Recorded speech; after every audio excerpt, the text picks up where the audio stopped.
Hey guys, Night Ops here, and we are back with some more Hoi4, where we are playing the Fallout Old World Blues mod. So, last episode we kind of had the war with the North. Went a lot easier than I was expecting. I feel like the rest of this, I feel like even fighting Caesar's Legion is going to be kind of easy. To a point. Caesar's Legion does have a lot better AI divisions, like templates. I am testing out 2 new mods, though, to see if they can help. One of them's better mechanics front lines and better mechanics AI divisions.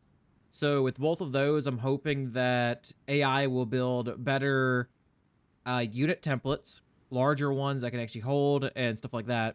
And then front lines is hoping that the AI will make better decisions when at war. So like when it comes to decision making on a front line. That's kind of like what I'm hoping for both of them. I don't know if these could be added in halfway through a playthrough and they work. It's one of the reasons why I'm kind of testing it, just to kind of see how, see if I see anything like difference wise. But we're so massive at this point. Like we have such a high economy and everything that, yeah, we could pretty much just outdo everything at this point. And I'm playing on challenging, which is the funny thing. Like we have like negative, I think it's like what, 33% of like everything across the board. Which is kind of crazy. That's why I'm hoping both of those work. I wanted to try expert AI, but expert AI says it's highly incompatible with, like, I think it says like 95% of overhaul mods. So I was like, I'm not even going to try it. There was another AI one, but it seems like a lot of people are having issues with it, and I also don't know if it works. So I'm hoping with the 2 of the better mechanic mods that they'll help out a lot. I did let it go for like a day to see if it would crash me instantly, but it's not, so hopefully it's good to go. We're gonna spawn in a lot of power armor units that we were having trained here, since we have so many of these guys. Okay, I'm gonna add 15 of these guys to... I'll add them here. Yeah, because that'll kind of fill him in case I got to take him off of just defending that territory. They're going to protect the border with Caesar's Legion a little bit. And then let's kind of split this to 15. There we go. So we got 15 and 15 here. Let's go with... Oh, okay, so that's who I'm moving up here. Okay, I wasn't sure who I was moving up here. So that also works because I did want to add some guys to these guys' units, to their templates.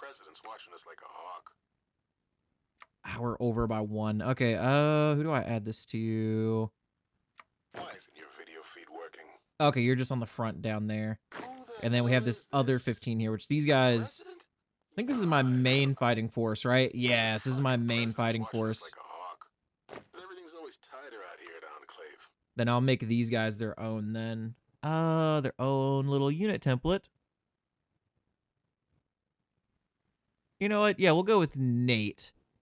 Colonel Nate All-American Nash. And then you will be added in under...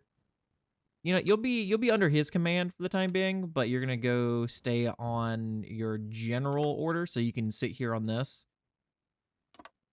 And I'll have you kind of push across that. And then you guys will push across this, because I know we got to declare war pretty quickly with these guys, because I know our... When does it end? July 23rd. It's currently June 14th. Okay, so we have like a month for them to get over there, which they should get over there pretty quickly. Let me split these guys up, because we are going to be going to war here also. I don't know how well these guys are going to be able to get onto this island and put in the work for this. We'll see how that goes, though, because that is a full power armor group. We're going to hit the dredgers here also. Because a lot of these guys, all we got to do is take the PP and then take the war, God. The annex gold through PP costs, and we'll be perfect. You know what? Let me just add you guys here, too. Why not? Just, kind of help out with these guys here. Just kind of split it up. And now everyone get into position. So that way we can get this stuff done. And then let's have you motorization priority. Enclave here.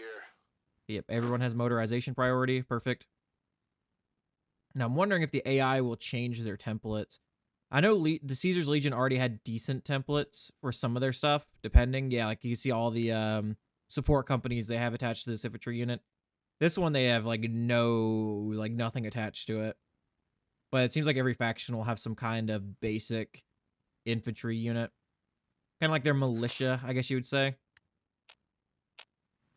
Okay, so Caesar's Legion declared war on somebody. We're currently doing Area 23. Yeah, and then we have Area 5, and then we'll be fully finished with restoring Area 51. I know one of you guys told me, because I read the comment for it literally before recording this, that if we go the Nuclear Defense Operations Command, this is where we can get some unique stuff too. Like weapon-wise, I guess. So that's kind of cool. And I'm assuming this is where we can get...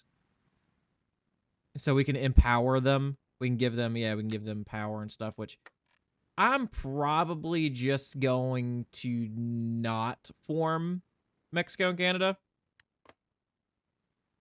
And just take them, just take the territory. And just kind of not have to deal with that. Because that's just like everything on top of everything at this point.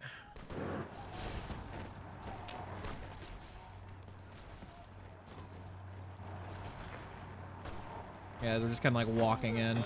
The front lines mod also helps us too, because it makes just the overall frontline AI much better. Enclave here. Okay, who else is on this list? Let me make sure. Okay, so they're good. They're actually taking attrition in their own territory. They've got too many people there. So let's go New Victoria. Okay, they had non-aggression pacts with them. I was like, wait a minute. So we gotta attack across the strait, which they do get defenses on the strait, but we, have 20 infantry and 20 power armor units here pushing on this strait. And they have so much organization. We absolutely stacked the amount of organization that we could get to the absolute max on these guys. Republic of Three Rivers demands territory. Who is the Republic of Three Rivers? Because they're probably about to declare war on me. Like the other guys did.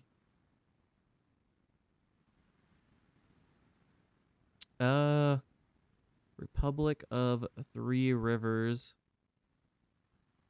With a name like that, you'd think they'd be near Three Rivers.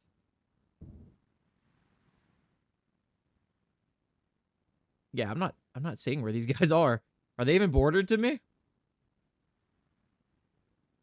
Like, they'd have to have a long name, right? Oh, here they are. They're just like the same color as me. And the Old Believers, so these guys here. Okay, so they're only bordered with me here. Where are my little fox people? I need you guys to come up here because, like I said, they're probably about to declare war on me. So those are all impassable mountains. I'll let them take that little bit of area right there. They might do it much sooner, so let's do it like this just to see if we can kind of get them over here. And that's if they declare war on me, too. Oh, that was for this. Okay.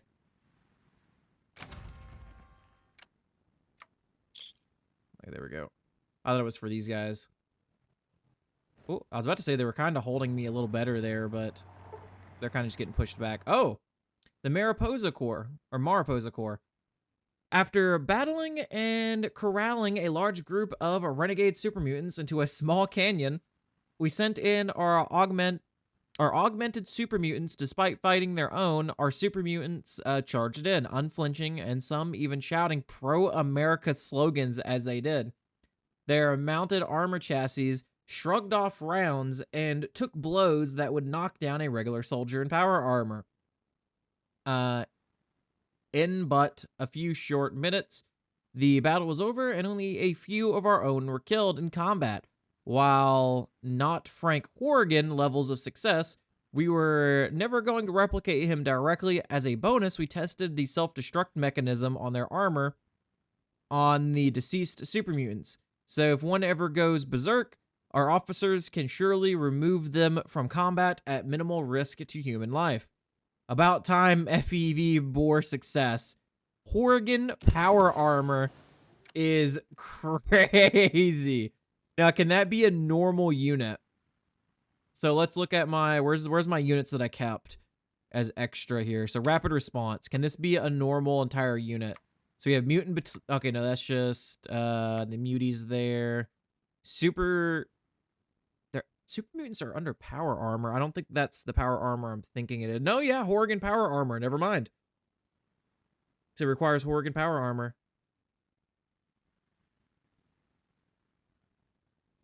Now, how much stronger can these guys be?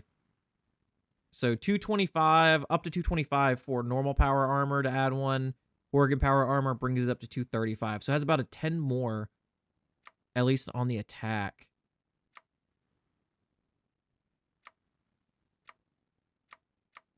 This is kind of nuts. I'm not going to lie. We need to start producing Horrigan power armor, though.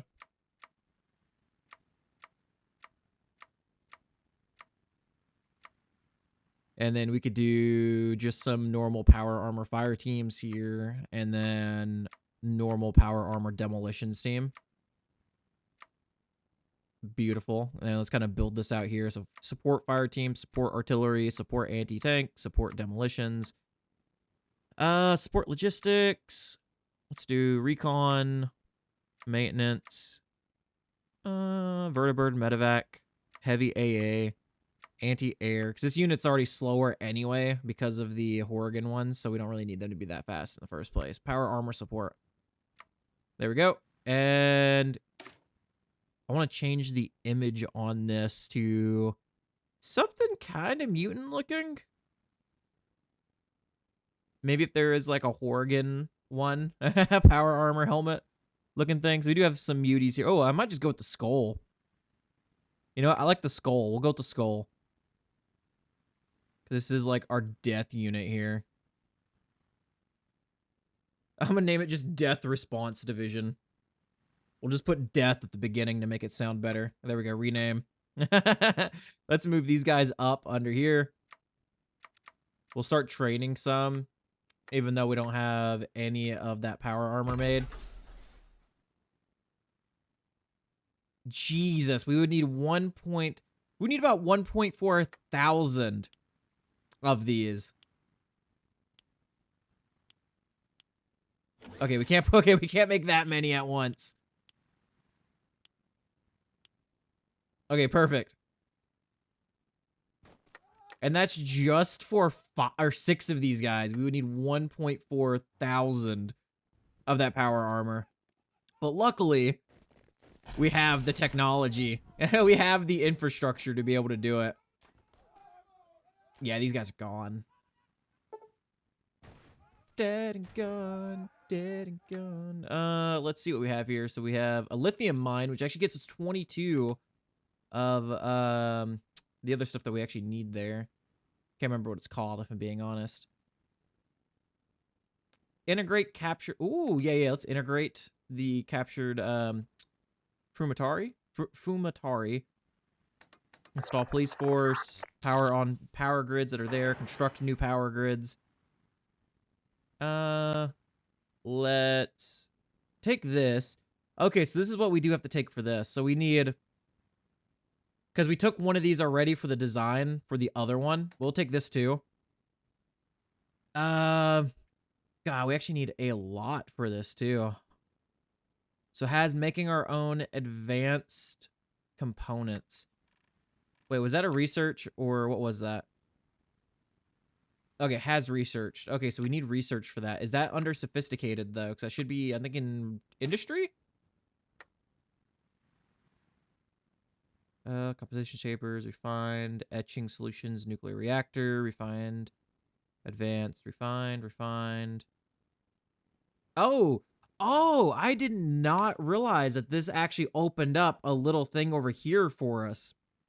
I see. Okay. I'm glad I went looking for that now. I know one of you guys had brought it up to me. That's why I was like, let me take a look at that, because I remembered seeing the other PP options. I just couldn't figure out how to get those options going, I guess, and working. Ah, yes, there is that Oh. little memory I needed, and I can read it like a book. All it cost was me deleting your childhood memories. Ah, I should be in jail. I should be in jail. So I guess we integrated the Frumatari. The Frumatari. After several hours of questioning, the Frumatari was hooked up to the interface, kicking and screaming. Callahan began messing with the agent's memories and mind before breaking the Frumatari and telling the Enclave officer everything. Callahan confirmed with the neural scanner that it was all true and feels they are that much closer to drawing out Whoops in Colta. Whoops. Whoops. Let's repair another turbine on Hoover Dam. Ooh, we can actually pay the 200 to get extra PP. Okay, so this is the dispute here for that territory. So there is a time limit. So we have 3 more days technically to get our troops up here. Enclave here. Let me do this, and then let's click the rapid redeploy to see if I can get them up quicker. That again. Because they're almost there. I think they'll get there in 3 days, 2 days. Because I'm not handing over any American territory.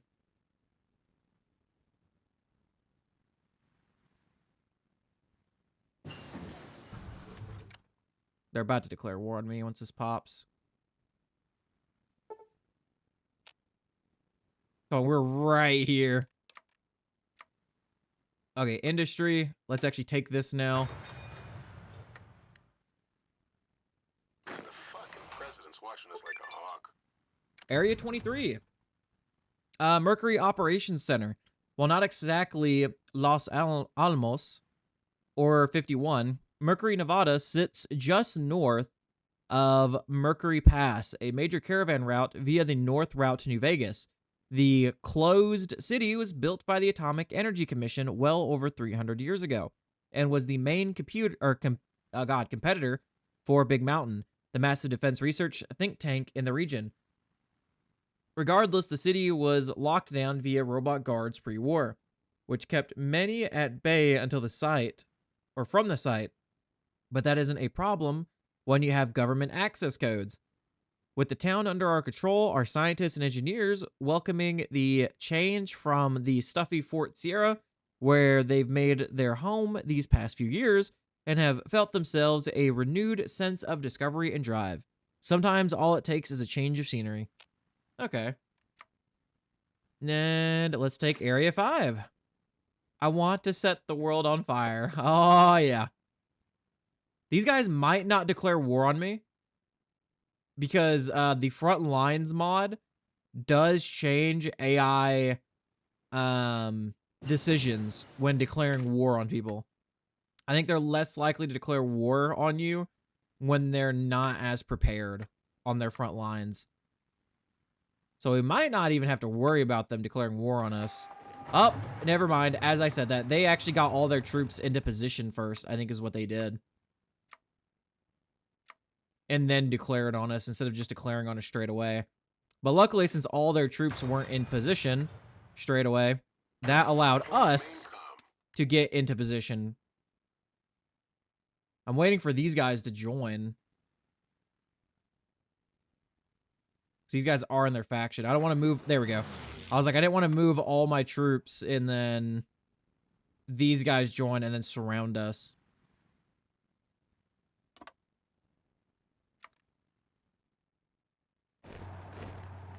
Okay, once you guys get closer to the front line, I want to see what they have in these divisions. So this is infantry and a fire team division. Infantry, fire team. Oh, they're using the scrap trucks here for their motorized. This one has a fire team and demolition. So it does look like the AI is adding a few more. I just don't know if this faction does that normally. So I'm just not sure if the AI division or the division one is actually working. I will read that here in a second once I finish a lot of these.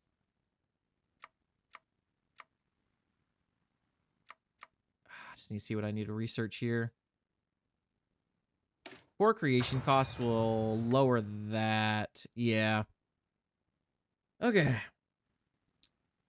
The trial of Samuel Cook. The trial of Samuel Cook was relatively quick, but was very close to becoming a failure. Cook happily pled guilty on all charges and seemed to take pride in them. The cornerstone of his defense seemed to be that since all his actions were taken against the NCR and that the NCRs no longer existed, he did nothing wrong. Further, while he may have spoken out against the Enclave, he never outright ordered any actions against American citizens, and that all those were handled by lower-ranking members of their own initiative. Further, in an impassioned speech, he spoke at how the Enclave was just going to execute him, and that would prove they were worse than the NCR ever was, regardless if he was found guilty or not. The one flaw in his defense was that while under certain legal review, that might be true. The judge decided to suspend the case on those grounds, but that a greater legal review was needed to determine the validity of the claims. Given the state of the judicial system right now was not the time for such a review. He ordered Samuel Cook to be frozen in cryostasis in Fort Sierra until further legal review can be applied, likely after the nation was up and running, which the judge estimated would be in 100 years or so. Samuel Cook was dragged out of the courtroom, kicking and screaming. Well, that was unexpected. So my man's about to be frozen for like over 100 years. Oh my God. In of itself, that could just be like, just torture, knowing that you're about to be frozen for that long. And that when you wake up, everyone you knew or have known is dead. And has passed. Maybe except for ghouls, if you know some ghouls, but, you know, outside of that, like, normal, like, humans would be, like, dead and gone by that point. Anyone you know at this point. And then once you come out, there's a high likely chance that you will be found guilty and then possibly sit the rest of your life in prison. Well, that was unexpected. So, I mean, it's not like he's getting off and being able to go home under house arrest for the rest of his life. My man's getting frozen. He's not doing anything. That's kind of hilarious that they're just gonna freeze him. I actually love that so much.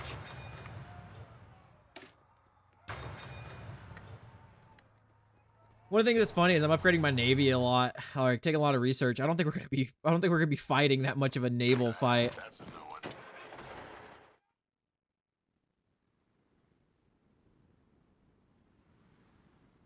Yeah. Maybe against the Legion across the Colorado rivers and stuff, but I think outside of that. Okay, let's send out some power armor teams for some scavenging. I noticed we don't... Do you normally find tech in scavenging? Like tech research? Okay, I want you to join him. And then I think she's down here. You're the one up here, yeah. God, this is all in Bitter Springs. Well, you are now going to be patrolling this part of the Colorado River. The game did not like that I just brought those out. Somebody did tell me that what they did to also help fix this was turn off 3D units. I want to see what happens when we do that. So we lose... Okay, so it is a graphical thing with the units.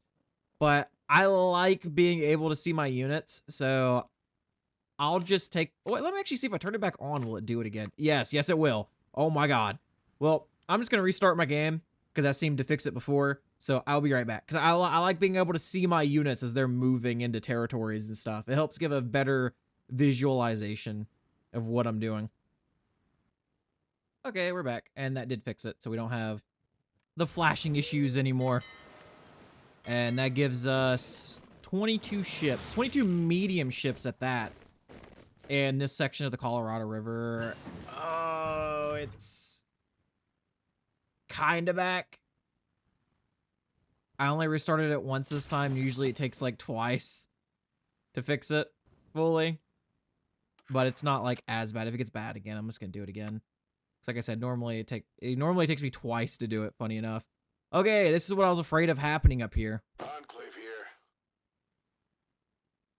The fucking president's watching us like a hawk.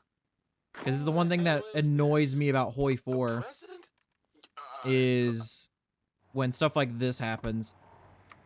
With the base map, this always happens in Greece. And I absolutely despise fighting Greece for this reason. War crimes.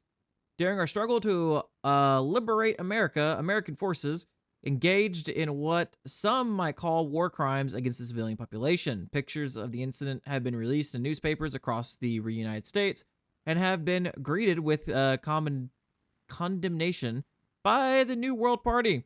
Oh no, the embedded reporter was shot. Oh, he was shot. Dude, I love that. Just take him out back, an old Yeller, that reporter. Punish the troops. Oh no, the reporter was shot. that is gold. Oh my god, I love that. Enclave main com. Who are you Wait, what? Good sir. Attach here, please.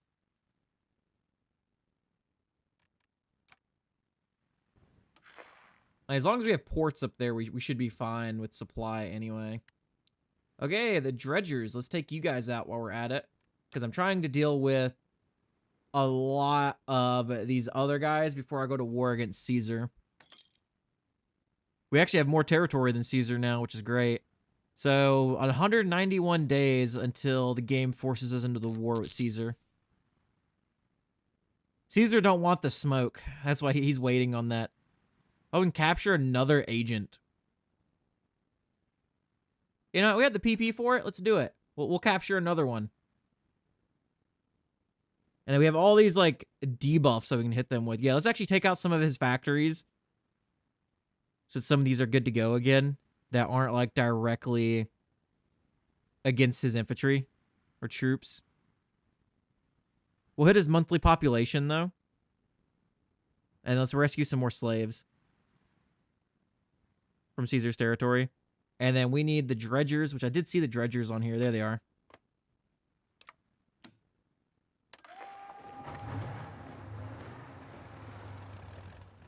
So that should be easy. A new America. Sorry, I had a hiccup. It was a long and hard road, but we have done it. The crimes of the Enclave have been cemented in history, never to be forgotten. President Richardson and his predecessors who started FEV research are now on par with Hitler and Stalin as history's worst humans. War criminals, no matter how high or low. So, I do like that they actually have Stalin in here with Hitler. Because you always see a lot of times people will glaze Stalin so hard, but they don't know what Stalin actually did to, like, his own people and stuff. Which is pretty crazy, and how he even, like, came to power and held power. So I do like whoever made this does actually know a bit of their world history. Like, actual, like, you know, our world history, which I guess is technically in this too, because I think the split off for the Fallout world the 60s or 70s, or was it the Cold War era where the split off happened? Because I know at some point in the Fallout world was when nuclear fission and stuff, like that kind of research, like there was a breakthrough, and then that's where our timelines pretty much split. But I think World War II and a little bit after World War II was the same timeline as our current world. As our current timeline, let's say that. Like I said, normally you don't see Stalin's name and stuff like this. War criminals, no matter how high or low, have been brought to justice. Families of victims have been compensated for their deaths. Our government now has checks and balances to prevent the emergence of another President Richardson. However, all this guess it's supposed to be began, or no. Begets? I think it's supposed to be begets, but it's not fully spelled out. Begets the question, are we truly still the Enclave? No, for we are something greater now. In every school across the country, children learn about the sordid past of the Enclave and also the pre-war United States to ensure such atrocities never happen again. Congress passes legislation holding corporations and other entities to a standard of ethical conduct. In order to prevent another Vault-Tec in many towns and cities, memorials are unveiled and dedicated to those who are victims of the Enclave's reign of terror. Despite the nuclear-blasted landscape, America as a whole has never looked this healthy. We learn from the past. We gain 25% legitimacy, 50% stability, and 150 PP. I mean, we don't need this stability. The PP is always welcome, but the legitimacy is definitely needed. Okay, perfect. Another Legion Raider spotted. Economic resurgence in one of the towns. That's good.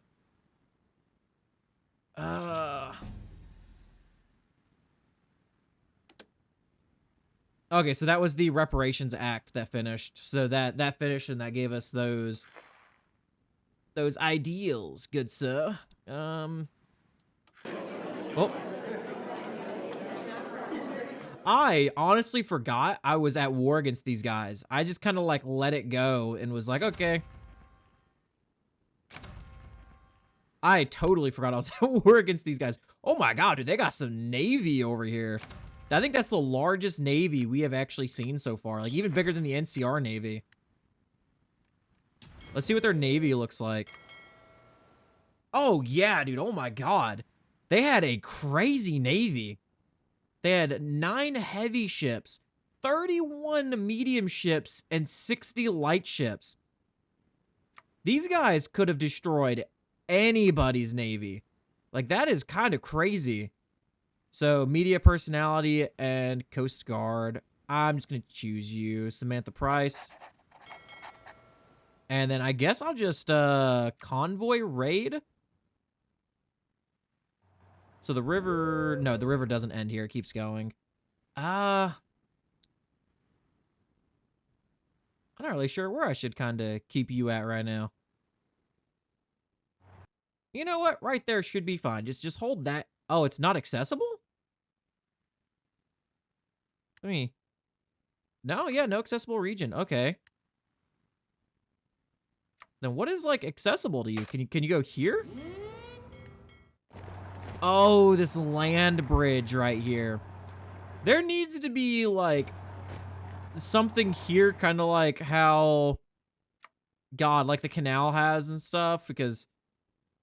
Is our Navy just, like these right here, to where they can actually get through this? Because is our Navy's just stuck here?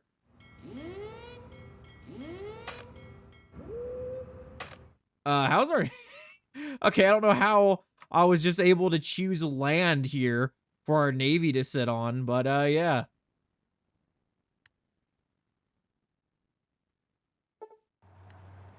Okay, so it looks like they can come through here, though. They can come through here to get to here. Wait, no, there are, though. There is. What? Then why are they... Oh, yeah, because there's not one here. Okay, then I should be able to bring them through here. I won't be able to bring them through here, though. So it's like I can get them here, and then I can get them here. But that's it.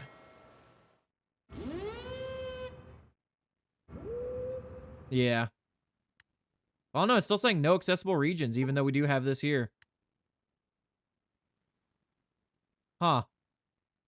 Okay, so this is just a naval base. Fort Grafton. Yeah, it's just another base. Okay, that's just a base that doesn't have anything special. These are just Air Force bases, naval bases. Barracks. National Guard outposts. Nope. Nope. I only try to really find unique ones now. Because a lot of these are pretty much just the same, just kind of reworded a little bit with the bases. Yeah, because all of those are just kind of the same. And I feel like it just wastes time reading. Heal them or you die.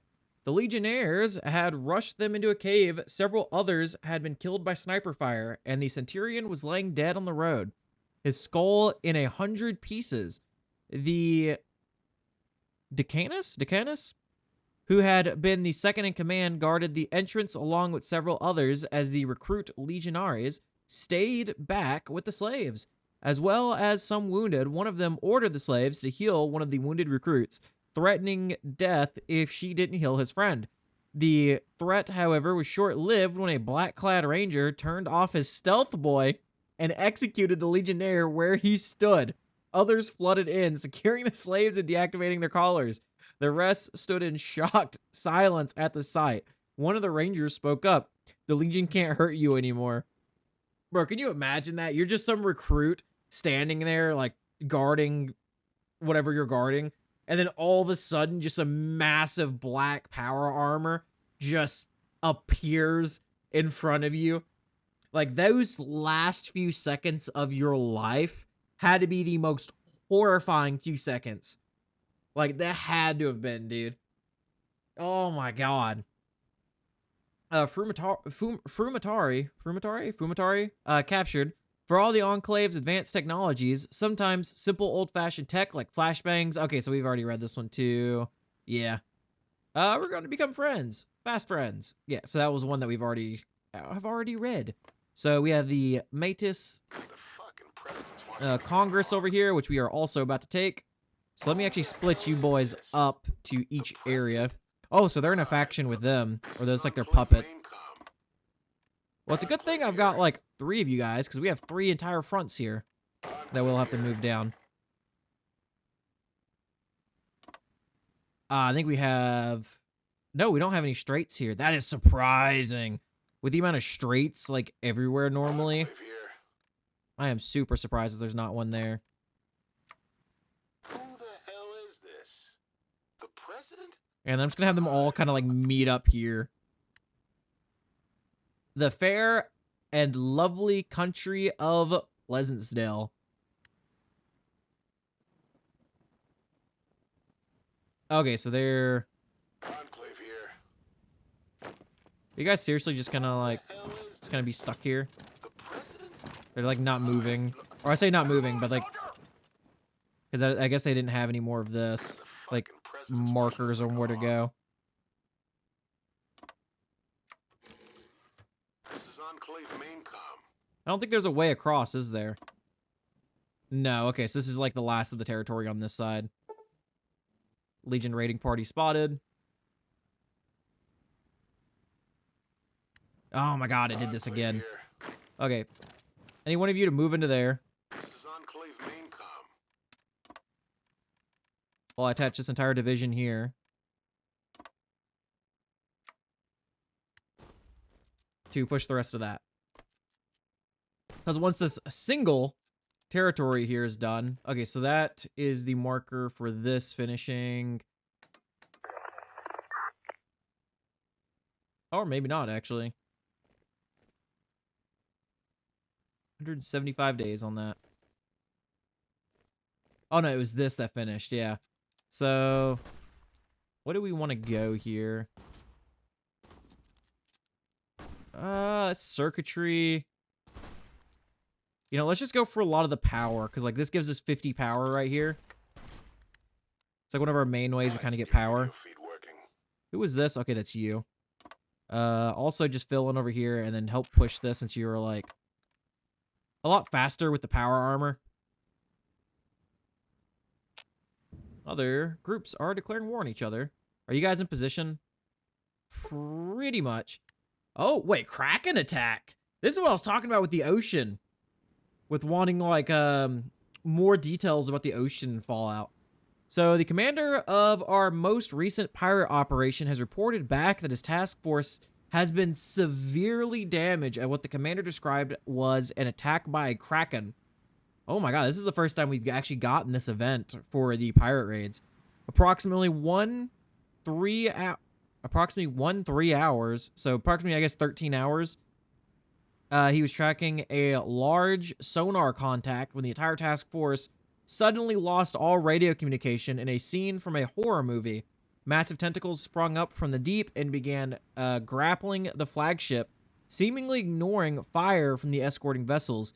Thankfully, the commander was able to seal the ship, which proved to be too heavy and large for the monster to drag below.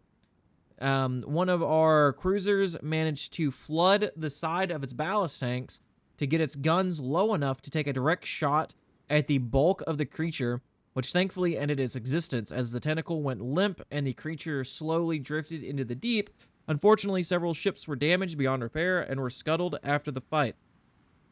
And several sailors were grabbed and pulled under without a trace. Patrol is returning to port for repairs as well as testimony to the attack. Wait, a what? So we lost 3 light ships, 1 medium ship. Okay, that actually isn't as bad as some of our other ones where we lose a lot more than that. Wait, what? I'm so, how are you, how did you get across here? Everything's always tighter out here at Enclave. Oh, right here. Huh? Yeah, okay.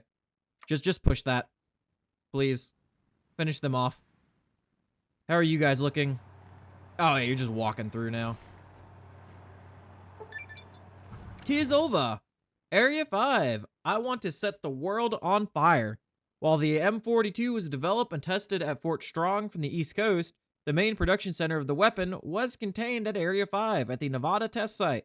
After securing the site, data archaeologists managed to recover the schematics and plans for the M42 and its corresponding ammo.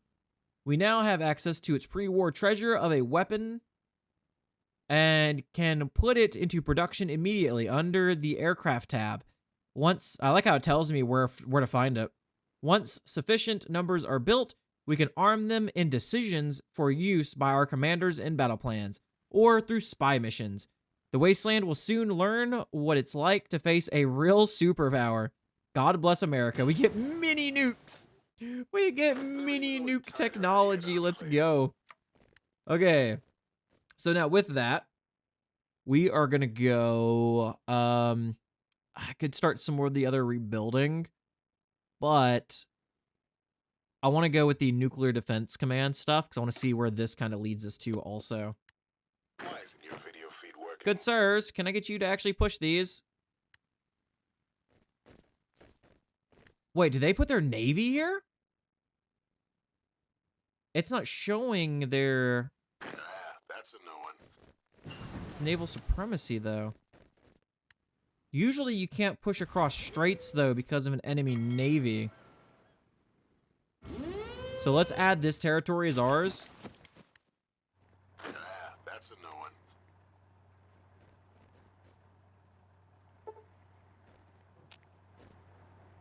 Or is just the strait broken? Okay, economic resurgence.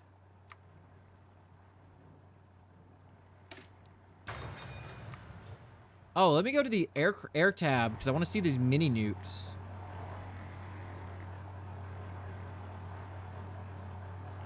Or was it saying air tab as in the other thing, not like this? Like probably with strategic bombers. It's probably what it was talking about. We'll grab one of these though. Let's see, was it talking about this?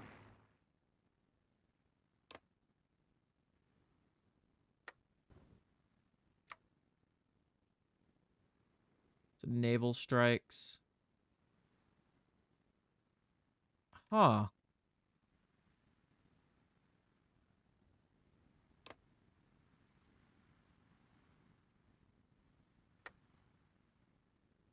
Because I know the base game has the thing now where you can set up nukes for stuff. I don't know. I know I have some strategic bombers Enclave main com.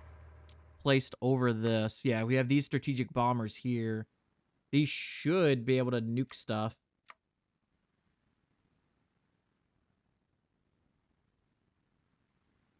Not gonna lie, I'm not 100% sure what I'm looking for right now.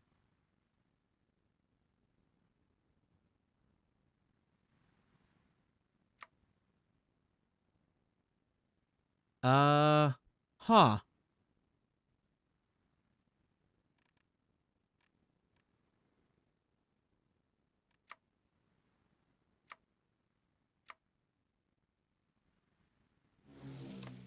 Okay, that was the raid thing right there, right? Yeah. But now it's gone, funny enough. No, that's just details. Can it only be done against somebody that I'm fighting? Let me look at that then. I'm just trying to find the option for it is the thing.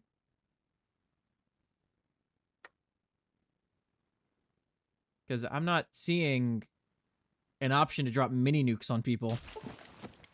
Because I know in the past, without a lot of the newer stuff, a lot of economic resurgence, you would literally just have air superiority, click it, and then there was like a little button where you could just drop the nuke.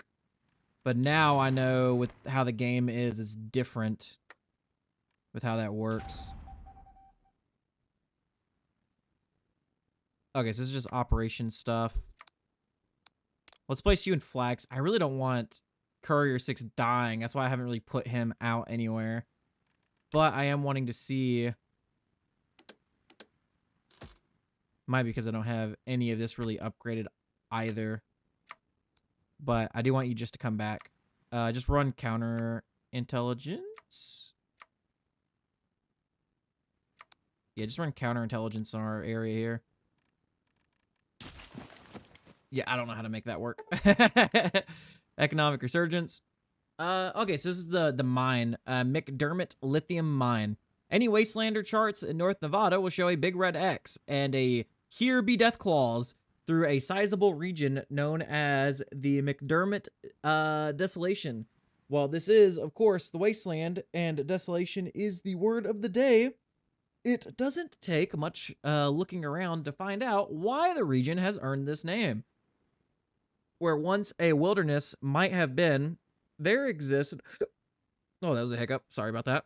Now a tear on the skin of Earth, as though God himself called down his own orbital death laser and glassed the ground for miles before salting it on his way out. There's only one word to use when describing what's left of McDermott Desolation. Why is that? Obviously, the Wasteland is no stranger to environmental catastrophe and devastation. But what made McDermott so special? Well, it's what sat under McDermott that drew this destruction here. A vast deposit of lithium. One of the largest in the world, in fact. In the late 2050s, a mining corporation purchased the land and began development of the McDermott lithium mine. In true blue pre-war corporate fashion, however, construction of the mine came at a heavy human and environmental cost. Thousands of acres of natural environment were destroyed to make way for the operation, causing vast dust storms that significantly decreased the local air quality. When environmentalists protest, they were violently and often lethally squashed by both authorities and the corporate mercenaries. In the end, the mine was built and produced for a few short years before the Great War brought the world to an end. All that remained until we arrived were derelict pieces of mining equipment and the devastation which the mine left behind. In spite of this all, though, we can at least take solace in knowing the damage has already long been done.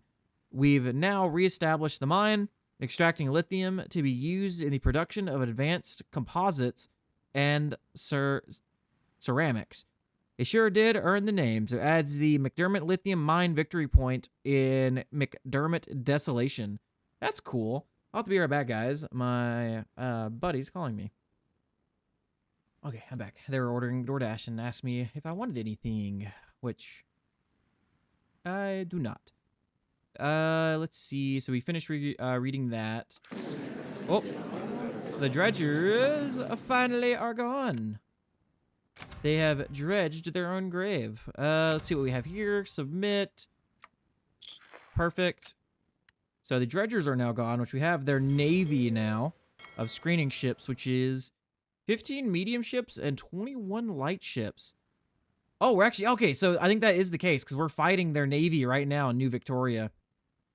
So I think that's why we're not moving across this right now. Okay, can I add you guys? Can you actually make it out here is the question. Okay, I think they can.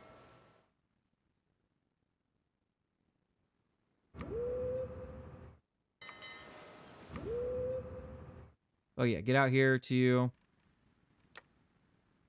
production, naval repair queue.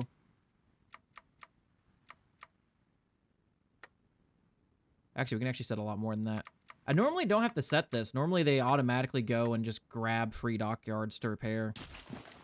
Which I think is what was going on, but I'd rather have them just out right now, fighting. Where did that naval battle happen at? Or did they, like, run from us the moment it, finished?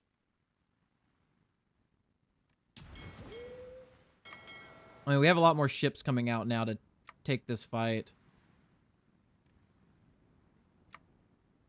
I'm gonna take them off the coast here. And then let them go up to the Canadian coast.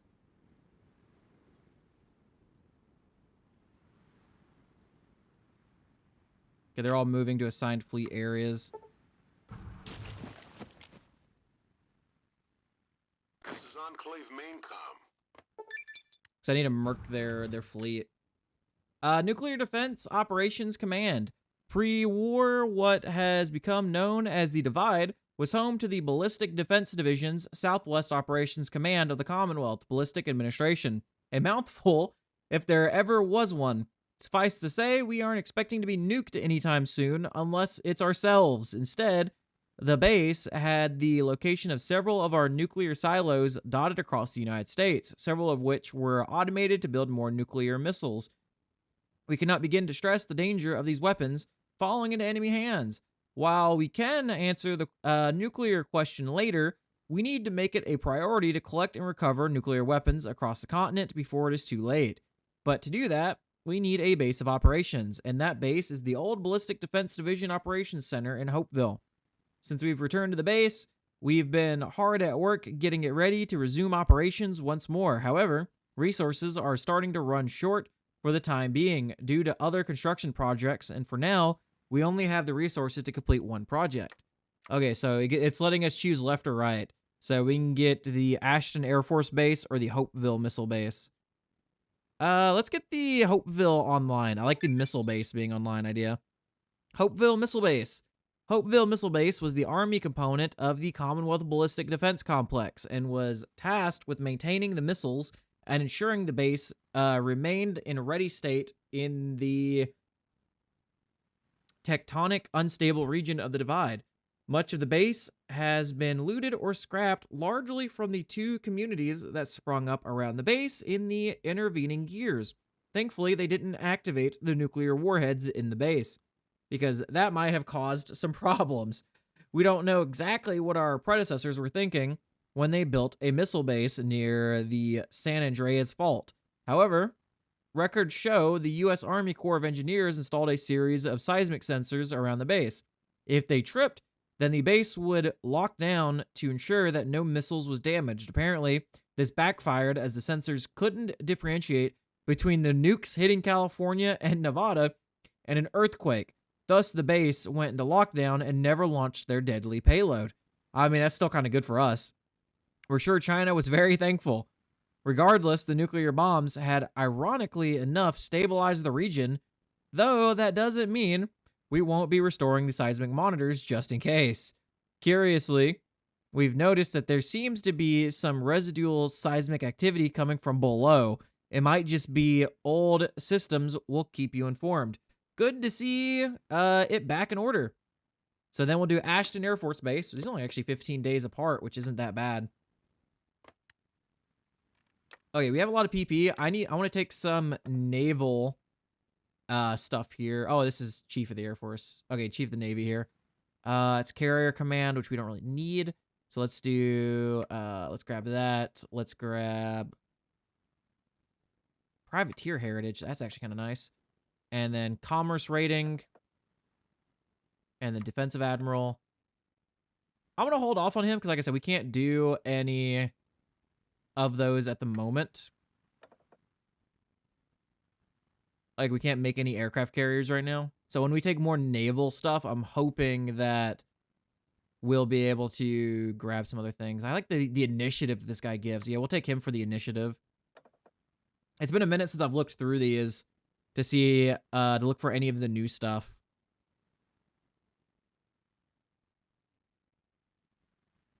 That added research could be nice. Oh, here's the gun salesman. So this will lower production costs for infantry equipment, but we have so much infantry equipment stacked up since we have had advanced ballistic rifles for like ever now. We got those like in the beginning of the game and have just produced those so much. So heavy naval research. Ooh, we lose a lot of range though. I don't really, yeah, let's not do that. We do need that range. So capital ships ups production time, some heavy attack, light ship manufacturing. We're not going to take any of that either right now. Okay. Yeah, I need my navy to get up here, please.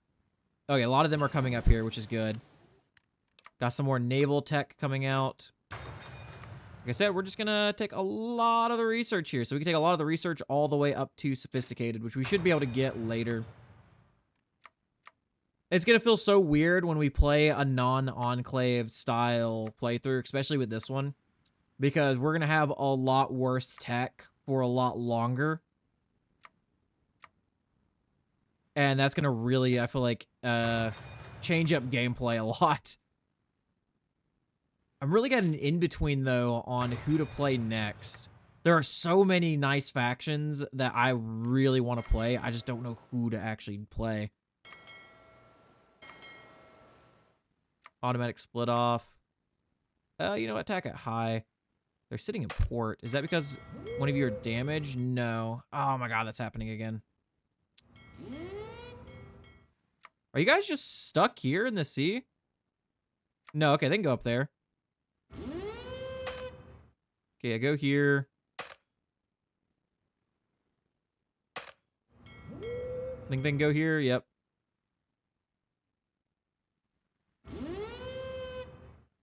I'm just going to kind of have them go all up and down this. Wait, these guys can actually... Oh, they can't leave out of here. This is right here. So they actually can't make it to the ocean. Because of that little land bridge, which I think all of the rest of this is good. Dude, that really sucks. Never mind, this isn't good. There's a land bridge right there, too. So a lot of these guys are just stuck in a lot of these areas and can't actually leave anywhere. Where are you guys going? Oh, yeah, because I have this down here just in case of Caesar popping off somewhere. What I'm probably going to do, though, is take these guys. Okay, let's take everyone real quick. So select all. Take everyone off of this. This way they're not riding back and forth like crazy. And then I'm just going to select you. Oh, it's going to do it for all of them. No, just these guys. Will be convoy rating here. You, good sir, will be convoy rating here. No, the moment I click convoy raid, he's going to do that. Okay, go to naval liaison here. Just sit down there doing that. That's kind of annoying. I could have probably put him in his own thing, though, but it is what it is. Okay, we have 3 more ships here, which we can add to him and add to his little patrol fleet here. Perfect.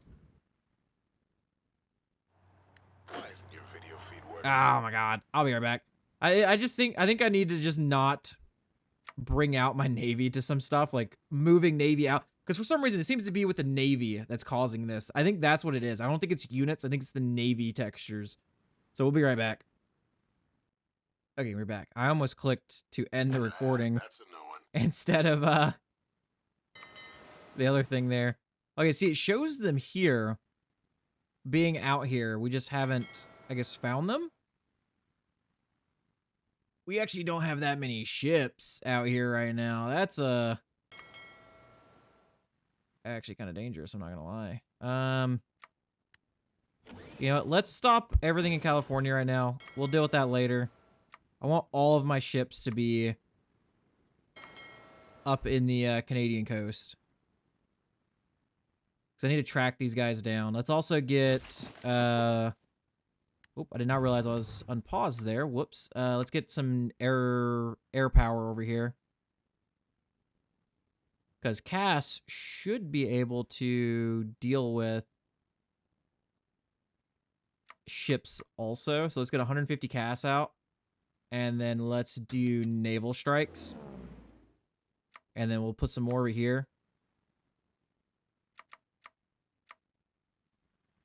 Naval strike. Now the question is, can I get my fighters to do recon?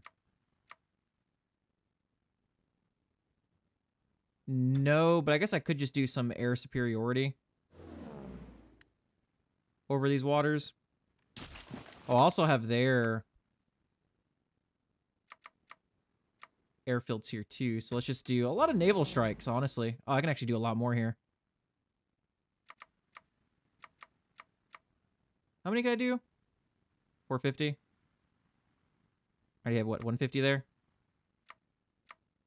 Yeah, I just overdid it by one. Okay, let's remove one of you. Perfect.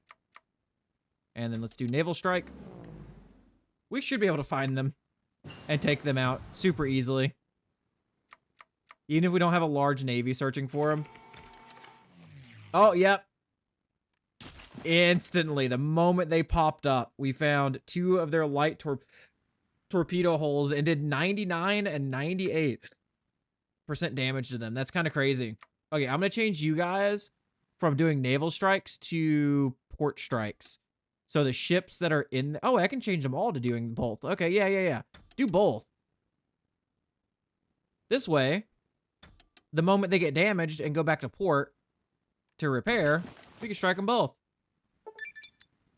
Okay, Ashton Air Force Base. Ashton Air Force Base was the Air Force component of the Commonwealth Ballistic Defense. Wait, so yeah, Air Force component of the Commonwealth Ballistic Defense Complex, tasked with providing targeting and launch data for the missiles in the base, as well as maintaining the base in what is technically an unstable region. The base remains in better shape than the Army side, largely due to the more technical side of the Air Force operations, having greater security, thankfully. No one managed to activate the launch sequence, as that might have caused some problems. The strange underground readings have only gotten worse with the more sensors we activate. Dude, is there like some kind of like big mutant thing under there? Are there mole people? 1 or 2 malfunctions or malfunctioning is one thing, and some misreadings are to be expected of age, but every last one of them? We even installed some new ones, and they're reading the same thing. There is something down there, and it's not mole rats. Something burrowing underground beneath what is our sole nuclear missile base in the region presents a huge security concern. There appears to be a place where these burrowers are closer to the surface than the rest, and it might benefit us if we dig down there and find out what exactly is down there. Engineers have pulled some excavation equipment, but are awaiting orders from higher up. Find out what's going on down there.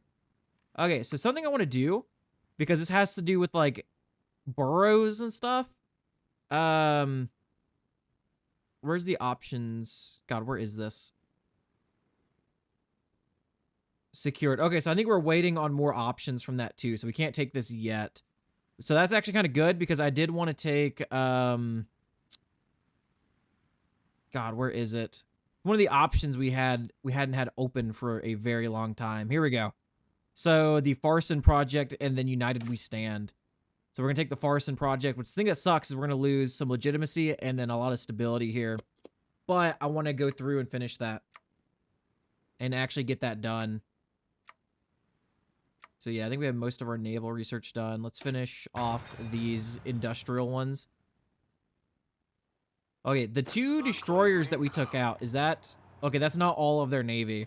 They still have naval assets around. I like how you can see the jets on that. Oh, we actually hit something else out here. We hit 2 more light torpedo boat holes. So 89% and 87% damage to those with 200 of our casts. So I love how our Navy's not doing crap, but our Air Force is like putting in work right now. A pre-war survivor. One of our main focuses in the Divide has been excavating and restoring key command and control facilities. One of them was the missile command bunker on the far west end of the facility. It was heavily locked, and it seems our pre-war codes were unable to open the place up. Of course, that wasn't going to stop our engineers who were going to place demo charges and rebuild the door afterward. So imagine our surprise when the door opened from the inside and out stepped a ghoul in a last 009 general's overcoat and calling himself Martin Retzlaff, commander of the joint Hopeville Ashton base. Seems he saw the U.S. uniforms and the ghouls within our ranks and decided to emerge from isolation. And none too soon, as he was contemplating suicide. Oh, God, okay. I mean, yeah, if you've been here this long, like it's been over 200 years, this man's been ghoulified in there forever. Of course, we checked our records, and sure enough, this same general was the overall commander of the missile base and had joint command of defense for Southern California. He's asking to be fully reinstated as a commander, citing his knowledge on pre-war tactics. He's also pointed out he saw his country burn in flames, and now that it is back by God, he wants to fight for it once again. Dude, this must have, like, reinvigorated this man.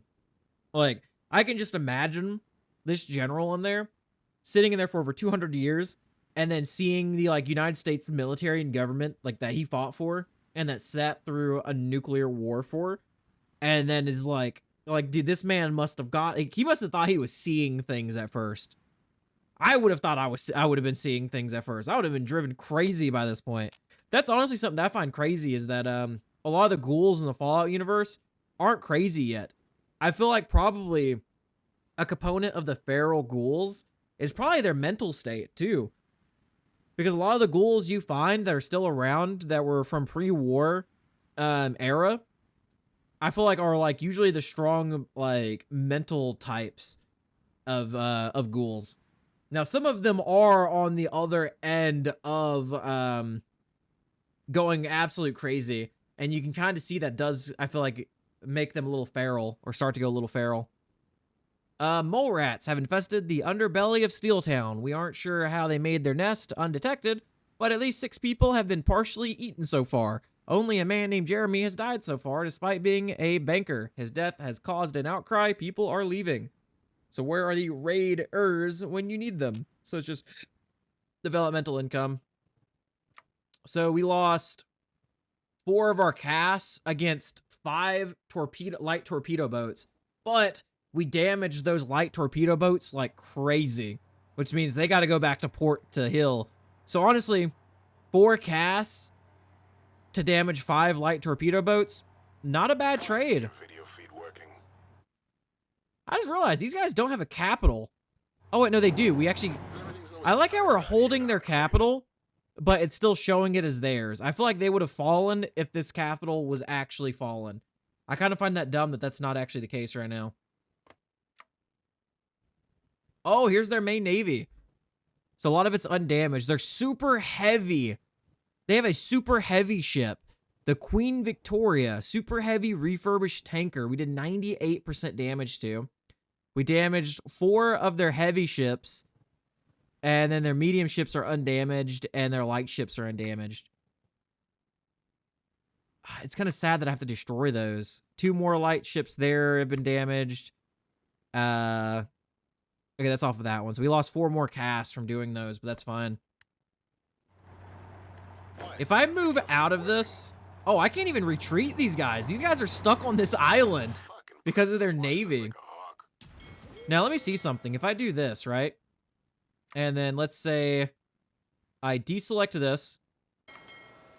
Take my entire navy and move them over to the strait over here.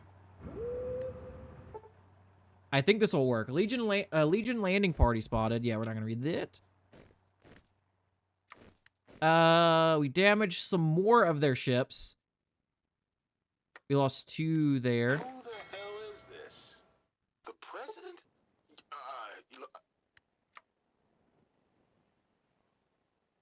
Is this... Are they in port right now? Is that what's going on here? Like, we attacking their port? 'Cause technically, we hold this island, but it's still showing it as theirs. So they might be in the naval port here. Yeah, because I think this super heavy refurbished ship is getting healed slightly. Let me see something.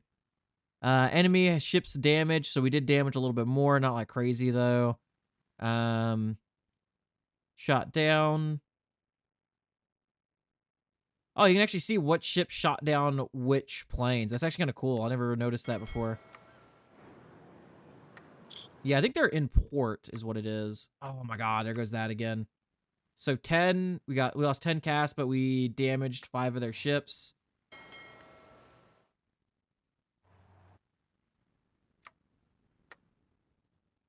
God, what mod? Let me see something real quick. The model that we are using for these ships. Can I change these? This is my medium combat barge here. Is that what's doing it, I wonder? So let's change to the United States one in quotation.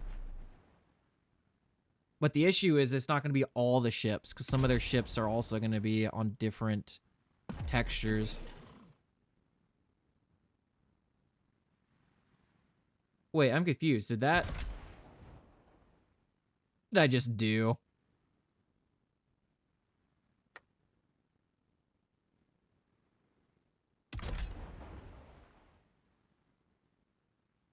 Did me changing the texture on that? I'm so confused. Do something with the rest of these? Let's just decommission you because you're the same cost as, like, you're this ship. That's what I'm confused about right now. Why are you saying these are old now when they're technically not? Like, I don't have a new one made.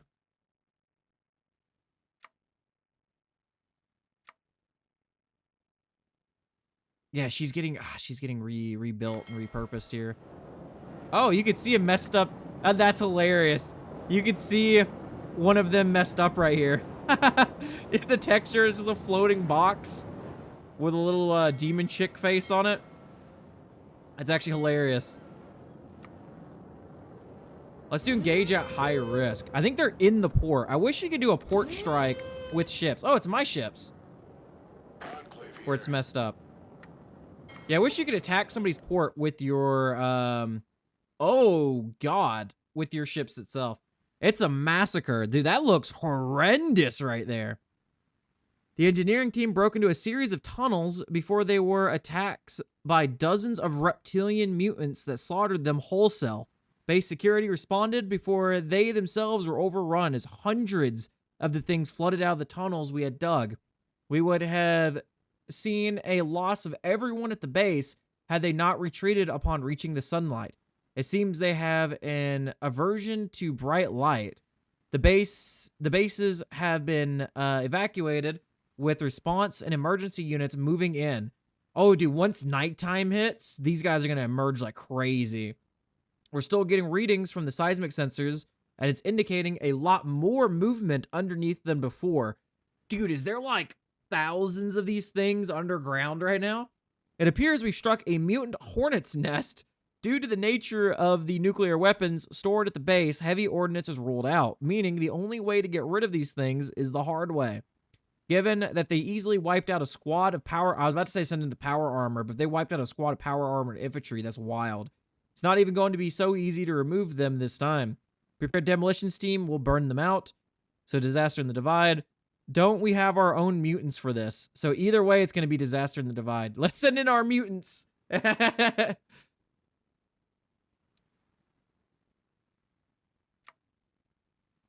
Okay, let's just do this. Wait a minute. No, the one that got... Wait.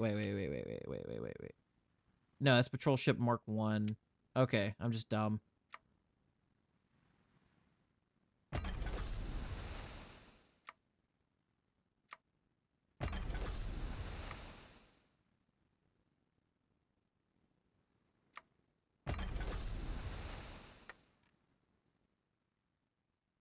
Okay, so we destroyed 2 light torpedo boats out here. We damaged 2 more over here, didn't fully kill them. Still striking this this port over here, but not able to fully destroy it right now.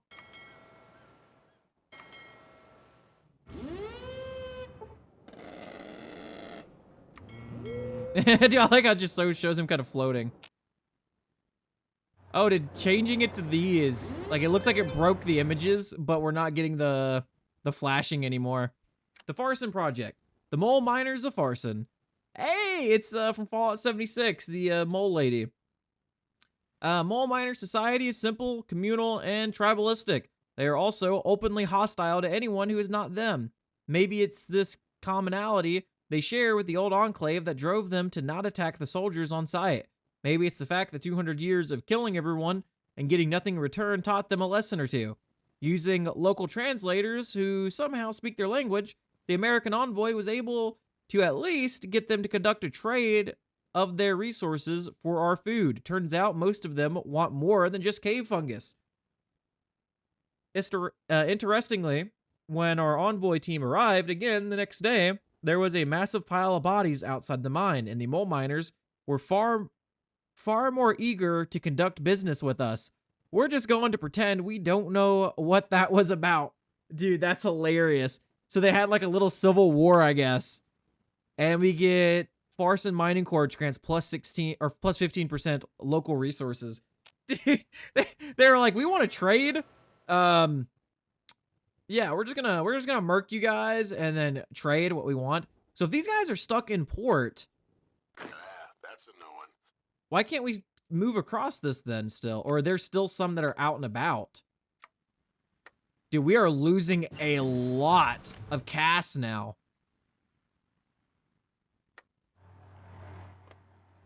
That's honestly kind of crazy. We're actually losing this much casts all of a sudden. As I just add more casts in. Crap, I did 150 on accident. Or 200 on accident. God, where can I put you? Oh wait, we have a airfield right here. We're just gonna keep adding more and more.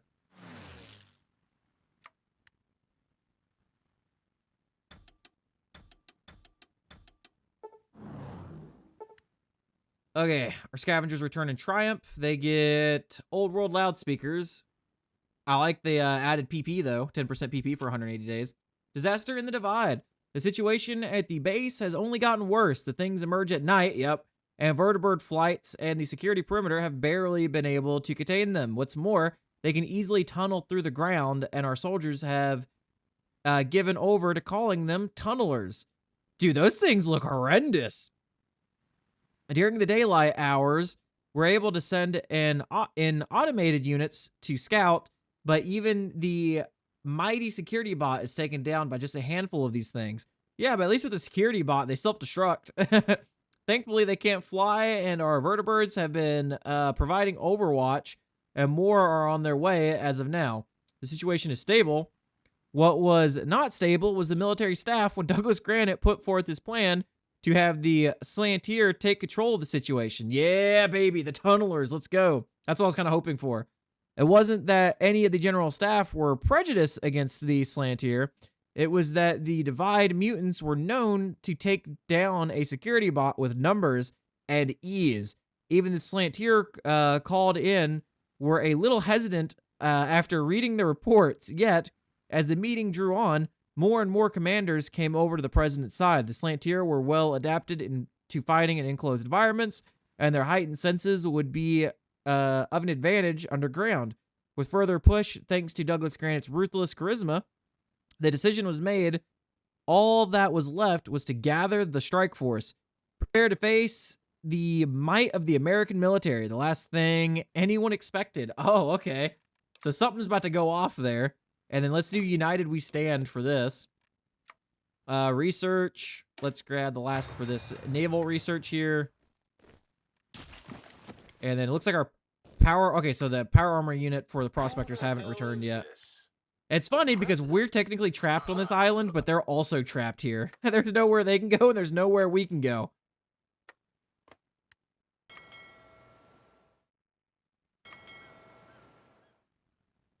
Okay, so they're almost here. So our entire Navy's almost here. Oh yeah, our cast is putting in some work, though. We are slowly getting them all going.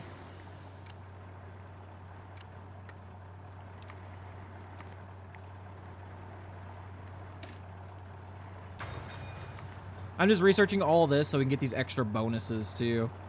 Now, my question is... Who has the best naval attack? So 12 on you. 9. I know jet fighters are going to be crap. Yeah, 3.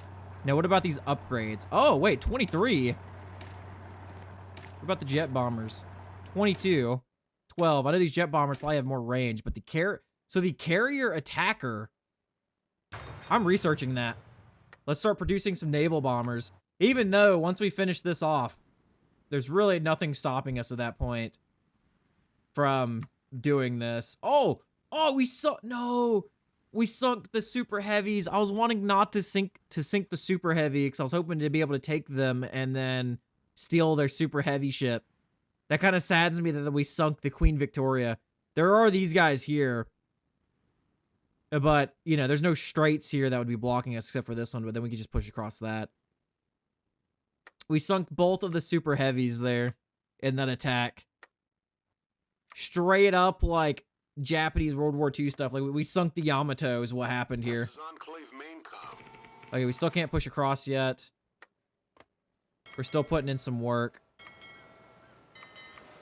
Okay, I need you to start... I guess just convoy raiding this. Economic resurgence. Now that you're all actually up here. Oh, we got depth fuse charges. Which is funny because there's depth fuses charges. Okay. So it's just for normal guns. Because, like, there's no submarines in this. I can't sub-spam. We destroyed another heavy ship here. So we're definitely wearing down their navy at this point. Their navy is going to be non-existent by the time we're able to actually move across this strait. Untested composite material plant designed. Nice. At some point, dude, we will finish these guys off. My God. They're holding out for so long. That's a no one. Because I'm wanting to be able to use them over here is the issue. Oh, yeah, let me take out Metis Congress real quick. Let me do this fight since we actually have guys over here ready to fight this. Spend to establish the outpost there. Where is it? Okay, let's find ready. Power all on. Construct new ones. Let's do that. Oh, okay, so this is how you... Oh, okay. I see. Okay, I see now. So I need to craft them. I need to produce them. And then when I produce them, I can arm them. And then I think once I have them armed, I can attack. Okay, with them. Good. Okay, let's declare war on these guys. And we'll just push all across the front here. The last thing anyone expected. Rel Kazan had reservations striking up an alliance with the Enclave, but they had been true to their word and even treated them as equals, at least in law. It was impossible for every human to see them as anything but mutated raccoons. However, they had done well to the Slantier and even cured his illness, allowing him to continue living and leading his people. When representatives from the army arrived requesting assistance with a crisis further south, the old Slantier was confused. He had heard war stories from the Slantier Scout Corps. The Enclave army was one of the most powerful in the world, having tamed all of Nevada and swept across aside the NCR like it was nothing. If they had come to him now, it must have been dire. The old Slantier, along with his Scout Corps veterans, listened as the army officers explained the situation in the divide. Right now, America's needs its smallest members. get your 5-3 homies out. Needs its smallest members. Go get the 5-3 homies. Oh, I just rewrote your entire personality. So, what do you know about America? So the interrogation failed. Well, we sunk another heavy ship, so they changed their pride of their fleet, and then we sunk that now. So it looks like all they really have left are light ships and medium ships, and we have damaged, like, all of them. Their entire fleet is pretty much damaged at this point, yeah. They have no more heavy ships. Interrogation failure. After several hours of questioning, the Frumatari was hooked up to the interface, kicking and screaming. Callahan began messing with the agent's memories and mind, though the Frumatari's mind was a bit more fragile than Callahan anticipated. He ended up accidentally deleting the Frumentari's memories of ever serving in the Legion, though the former Frumentari retained his mental facilities despite the loss of intelligence data. We did gain a new citizen. Well, welcome to America, I guess. The fucking president's watching us like Dude, a hawk. that's hilarious. United we stand. The great American melting pot. It's flawed, often chafes under its own weight, has a laundry list of problems, and probably will for some time. But for the first time in Earth's history, 5 separate species are living under one nation, with equal protection and most of the time working together for a common goal. A human barters with a ghoul, while a slantier children play together with wasteland children in the streets. Mole miners pull out ore to supply a construction project manned by super mutants. At the helm of it, all the president sits before the stars and stripes, hoping to have guided the United States to live up to its old, I guess it would be creed, but it says credo, with the genocidal old ways of the purists having long been removed. America looks towards the 2300s with a renewed sense of purpose. All are created equal. Nah. Wait, what? Gets a vent. What in the goddamn why? United States of America uncompletes focus except schools. United States of America uncompletes focus except super mutants. United States of America uncompletes focus non-human rights. United States of America uncompletes focus Farson Project. United States of America uncompletes focus United We Stand. We can legit turn around and just undo everything. That is hilarious. But no, yeah, all men, all are created equal. Dude, that would be like a massive turnaround of just like, nah, you know what? I changed my mind. Dude, that is crazy. Oh, that is great, though. I love that they added that in where you can just do that. You can just be like, nope, I changed my mind. We're not doing that anymore. Oh, man. Okay, God, even doing Navy, though, just won't even be that great anymore. Mostly because we can't bring a lot of... We'll have to make all new ships up the river. Like, we actually can't move them from the ocean up rivers. So that kind of sucks, honestly, that we can't do that. We can get super heavy hulls. I still want to build, though, a good... I still want to build, like, an aircraft carrier and stuff, though. So I do still want to do that. So let's do reform the United States Army real quick. See, we add restructuring army, though, which hurts us. Let me look around real quick to see what I can do here. That adds coastal forts to those areas. I might do that for the Colorado line, honestly. That's our lost brethren. Let's do this. Let's rebuild the Pacific Northwest or the Great White North. Let's do rebuilding the Pacific Northwest right now. Because we've been kind of doing some Warpath stuff, but we haven't, like... Who the hell is this? Done as much rebuilding for that kind of stuff. Our Navy's still putting in work over there. We're still dealing with this. Let me take my 2 generals here that aren't fighting Canada right now. And we'll move these guys over here to fight through these mountains. This is going to be... That's a no one. This is going to really suck fighting through these, honestly.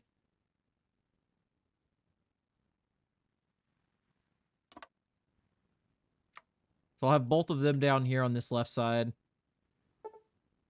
Economic resurgence, more mole rats. Let's see what we have here. So we can now take making our own composite materials research. And then let's take this one to finish off that whole area there. And now we should, because we finished that one research, I want to say. Let's capture another agent, since we just, lost that one. Find ready-made, power all. 94 days until the war with Caesar. So here we go. Secure component transportation. That's going to cost us 100 PP, but that's actually not that bad. Build up a major settlement. We actually haven't done that yet. That's our first time we're able to actually do that and take that option to build up a major settlement. Let's spend a bunch of money investing stimulants into these other cities we've taken. Perfect.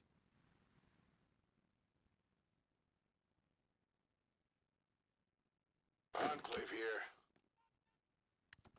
Enclave Okay, I here. want you to move to there. I want you to take this. I'm mostly going to try to take these victory points real fast. This is Enclave main com. Because once we can take these guys out, they're pretty much they're done and over with. Yep, move into Old Wives. That's their last. Yep. Oh nope, they still have this one up here, but Here at Enclave. I don't know if that's considered a victory point, like that they need left. So Legion raiding party spotted. A meeting of man and mutant. What they were asking was a tall order, even for the FEV mutants. These tunneler creatures seemed fierce for his part. Rel Osen was invited to New Reno to personally meet with the President Douglas Granite, the first time since the two signed the Unification Treaty. Douglas Granite welcomed the old Slantier warmly, giving the Slantier every report he personally had received, and the old Slantier looked over it with some concern. These things, they were basically animals, and in packs could take down death claws with ease. A monster of Slantier legend was nothing but an afternoon hunt for the things. He also read the casualty reports and sat back in his chair. Rel Olsen cast his eyes over to the U.S. flag that Douglas Granite had in the corner. Several of his own kin had been killed in operations in the past few years, some fighting side by side with the humans who had brought them in. Rel Olsen thought back to the day they arrived at the burrows and extended a welcoming hand. He also remembered when the first unit of the Scout Corps were sent to war, and the glowing praise that was delivered to him from their actions. Stealing his resolve, he would help the country that had brought him in and welcomed him to their nation. Standing on his chair, mostly to be eye level with Douglas Granite. Dude, my man had to stand on his chair to be eye level with sitting Douglas Granite. That is hilarious. Dude, these raccoon people honestly are a lot smaller than I was picturing in my head. I'm not gonna lie. For some reason, I wasn't picturing a normal-sized raccoon. I was picturing like an 8-year-old. Like an 8-year-old or like a 10-year-old as a raccoon. But I mean, I guess they are smaller than that. Rel Osen agreed that the Slantier Scout Corps would do everything in their power to assist in defeating this crisis. I knew I made the right decision accepting you guys. These guys should fall any second because they have no more victory points. I've noticed that there's some weird stuff that goes on with this mod when it comes to victory points. And people technically getting like defeated or taken out of the fight. Sometimes it works, sometimes it doesn't. Sometimes it's just super weird. It just doesn't actually want to work. Why isn't your video feed working? Okay, these guys are gone. We're going to be moving them. Oh. Okay, so we took them out. So yeah, like those guys up here finally died, and they have 0 territory left. So we caught another Frumitari. Frumitari moved quickly through the still cold New Reno night. Oh, this is actually a new one. He had been given orders to pick up a dead drop containing a bomb, which he was to use against the Western White House. Moving down the alleyway, he ducked out of sight as a vertibird passed overhead. Operating in the heart of the Enclave was dangerous, but drastic measures must be taken to ensure victory over the profligates as he made his way down in the alley. An APC rolled up and blocked his path. The Frumitari turned and began to run, only to be stopped by a pair of Secret Service agents that appeared from the shadows. Going somewhere? Asked one of the agents. The Frumitari was knocked out and quickly captured. All the way to Red Mountain. Okay, let's see what we have here. So we destroyed a medium ship and 3 more light ships. We destroyed 2 more medium ships. Enclave here. Bro, you guys are just losing your entire navy here. Who the hell is this? The president? Oh, some of these guys are over here. Crap. So some of them are there, some of them aren't. This is Enclave. Okay, so this is a different group. Okay, so that's not the group that I thought it was. The Slantier reached the divide. The first Slantier arrived at the perimeter within hours, delivered by Vertibird. Their small size allowed several dozen to be delivered in just a single bird. While some were raw recruits, the vast bulk of them were veterans of the Enclave's wars and raider pacification campaigns. Receiving their briefing, the mutated raccoons got to work making their way towards the base. At the same time, the ground commander, accepting but skeptical of the Slantier, had been working setting up a series of modified armored vehicles with floodlights to try and reach the breach. The Slantier major thanked the ground commander before setting off with the rest of his troops. I trust them, they'll get the job done.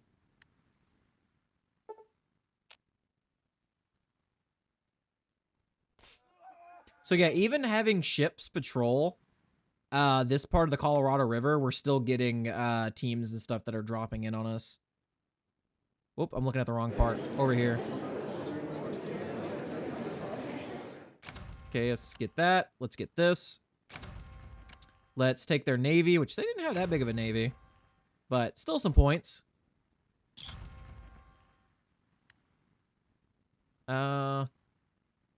Honestly, I'm probably not going to use that navy because they're not going to be able to go anywhere anyway either. Like, they're not going to be able to go anywhere. Okay. Let's do this now. We're going to set up here with these guys. You guys are going to move this way.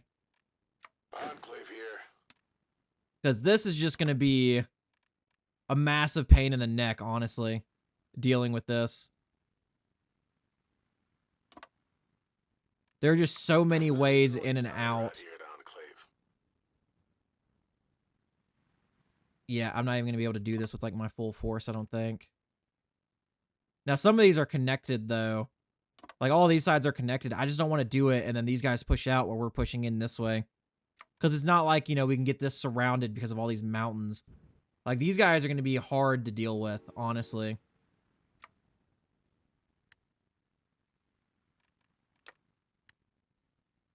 Which I do have these guys actually getting made, the Horrigans, which...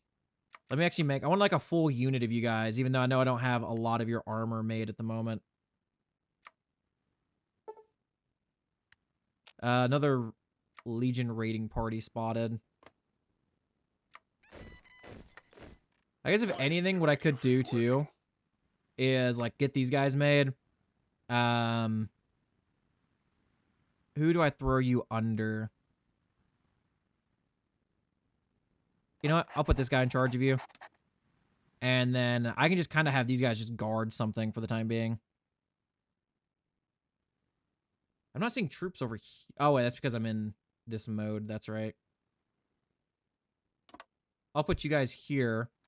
And then actually, I could take this. And then these guys will be separated from their front line here. And then I could just move out and take them out there. It's just all these other ones are so drastically separated from each other. Mutant versus mutant. The Slantier have made contact with the tunnelers. At first, the mutated humanoids didn't know what to make of the furry FEV raccoons. They observed the little fuzzy creatures with confusion before the Slantier struck. Operating a small unit tactics, the Slantier took down several within the base before the tunnelers finally recognized them as a threat. While the Slantier took some casualties, a mix of their honed military tactics and old hunting tricks kept them relatively light. What's more, the tunnelers weren't even safe when they tried to dig underground, with the burrowing Slantiers following them into their holes and striking them on their own turf. Seismic sensors are picking up what can only be described as a small localized explosion, likely the Slantier using grenades and other explosives to try and root these things out. Dude, we got tunnel rats out here. Tenacious little beasts, aren't they? Dude, I love that. That is hilarious. Economic resurgence. I'm going to train up some more infantry just to help with just guarding some of these exit points. The only issue is a lot of these guys are going to take forever. Oh, we have cores all up here, so we can actually train these guys right on their doorstep too. Because I want to deal with this episode. We took out another medium ship, 2 more light ships. Dude, how do they still have a navy right now?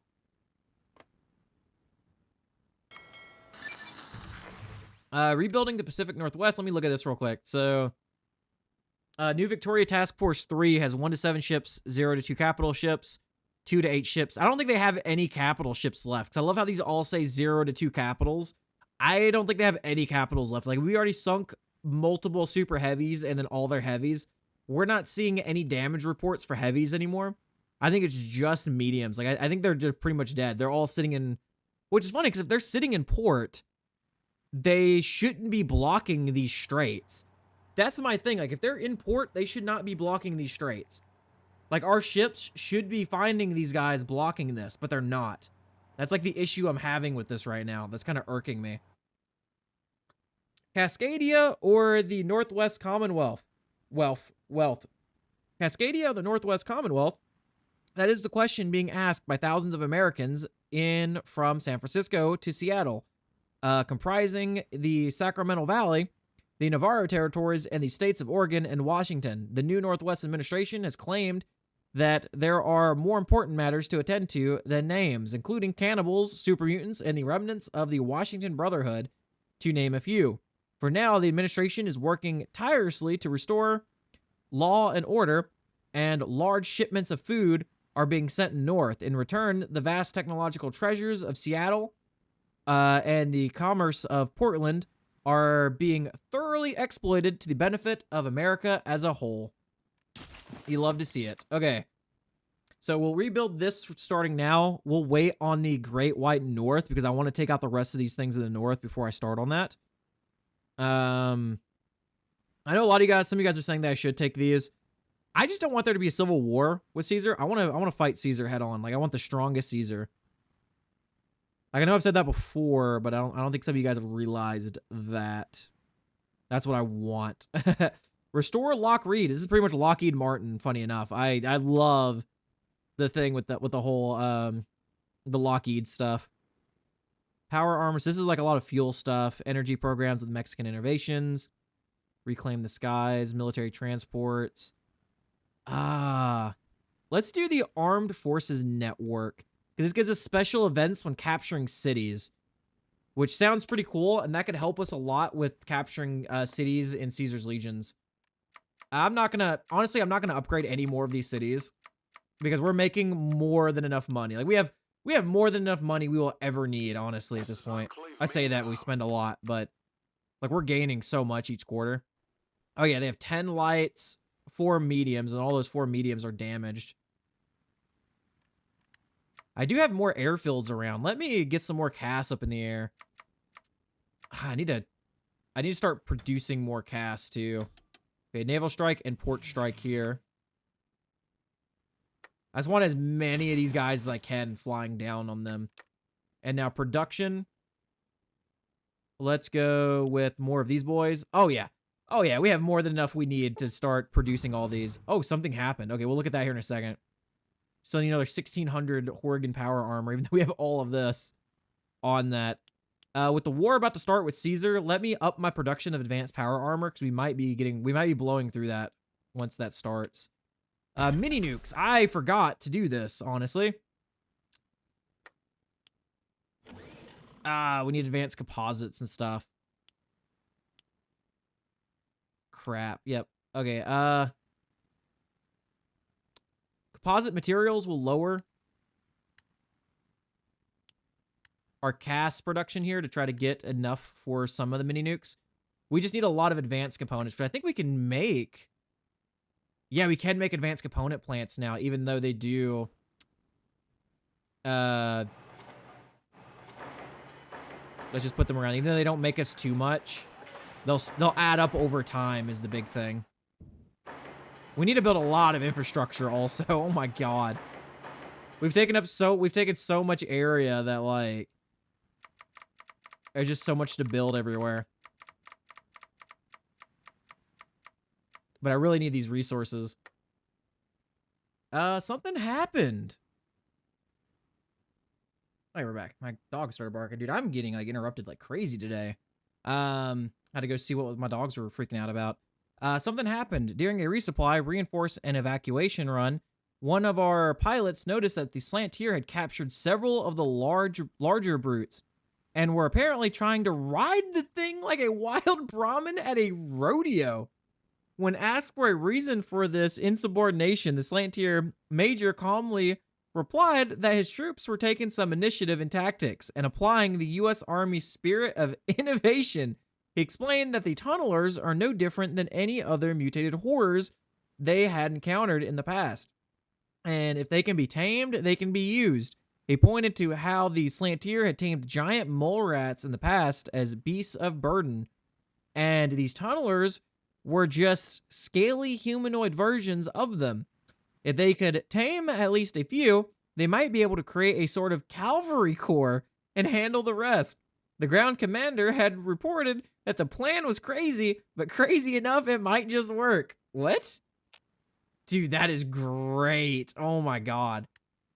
One of the funny thing is military is all over the world, man. When faced with like different odds or like drastic odds, dude, they will come up with crazy tactics. They'll come up with all kinds of crazy stuff. Spend some money on that. Let's spend some money. Let's do dockyard output again. Yep. Now let me scroll down real quick because I need to see something too down here. So many options here. Okay, here we go. So these are the ones for rebuilding the Pacific Northwest. So north to Alaska.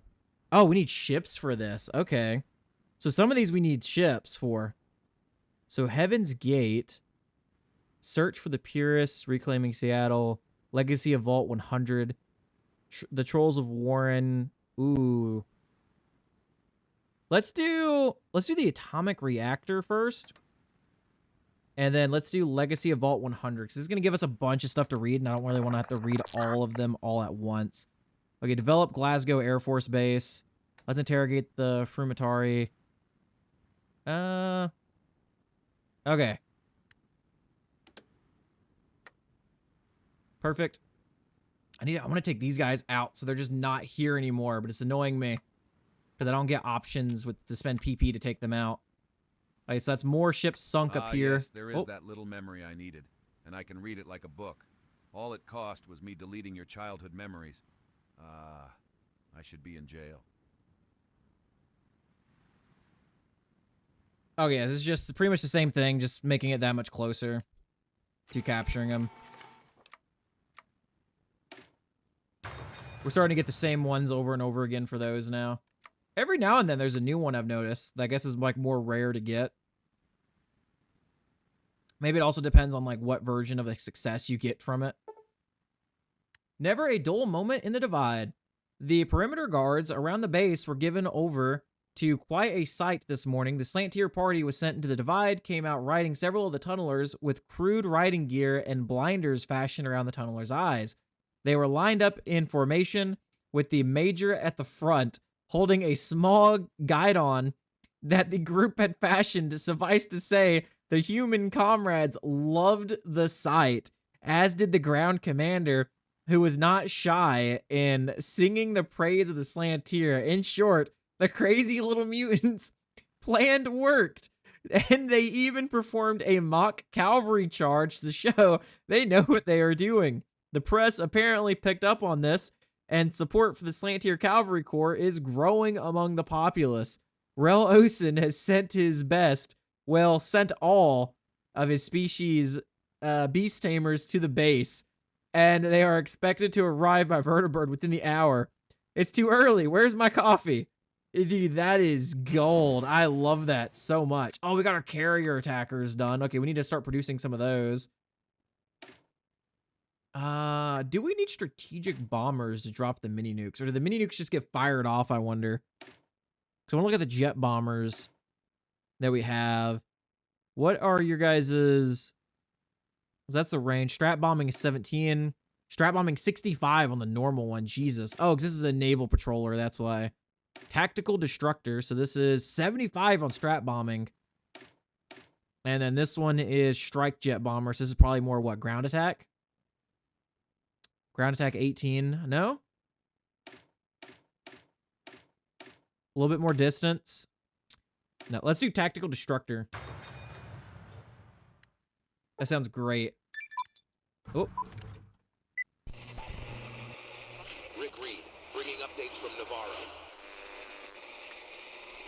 Dakota Cannon reporting in on the streets of Phoenix. That's the Armed Forces Network. Dwight Sullivan at Helios 1. Brent Osborne, taking you through Seattle proper. Ella Fitzgerald on the front in Tucson. The AFN collects news from all across the Wasteland. Oh, yeah, brings it Armed to you Forces live Network. As it happens. Stay informed, stay updated. Only on AFN. That's cool. I like that a lot, actually. That's actually really cool. Ride of the Slantier. With reinforcements, the Slantier plan is simple. A dedicated thrust towards the breach site and down into the depths of the tunneler's hive. From there, the Slantier will capture as many of the tunnelers as possible, and their beast tamers will get to work breaking these monsters in. Resistance is expected, and the tunnelers the Slantier have broken in have been armored up and given additional blinders to hide the fact they are assaulting their own. Their noses have also been plugged to prevent them from smelling if these things give off pheromones. At dawn, the Slantier cavalry rode off toward the base as regular soldiers looked on and cheered. Vertibird gunships covered them overhead as the Slantier charged guide on out into the base. Transports carrying the beast tamers followed close behind, ready to deploy at the breach site. First, the resistance was met at a halfway point between the gate and the breach, and the Slantier's new beasts of burden proved instrumental in defeating their former species. Blind in sight and smell, when they were attacked by their former kin, they flew into a rage, slaughtering their unarmored, undomesticated selves. Their Slantier riders assisted where they could and made rapid progress towards the breach. Arriving at the breach in a flying V formation, the Slantier drove into the breach. Beast tamers and an additional company of Slantier scouts deployed and ready to assist. However, everything rests on the Major and his troops, as once they're underground, we'll be able to support. Godspeed, Slantier. Dude, that makes me think of like Aliens from like the Aliens movies and stuff. Like actually like humans being able to like learn and ride them into battle. That would be crazy. That is absolutely nuts. I love that so much. So we got all-terrain vehicle application, because I want to look at some of these. Like I said, if we do go down this, we're going to need to hit up all these as quickly as possible.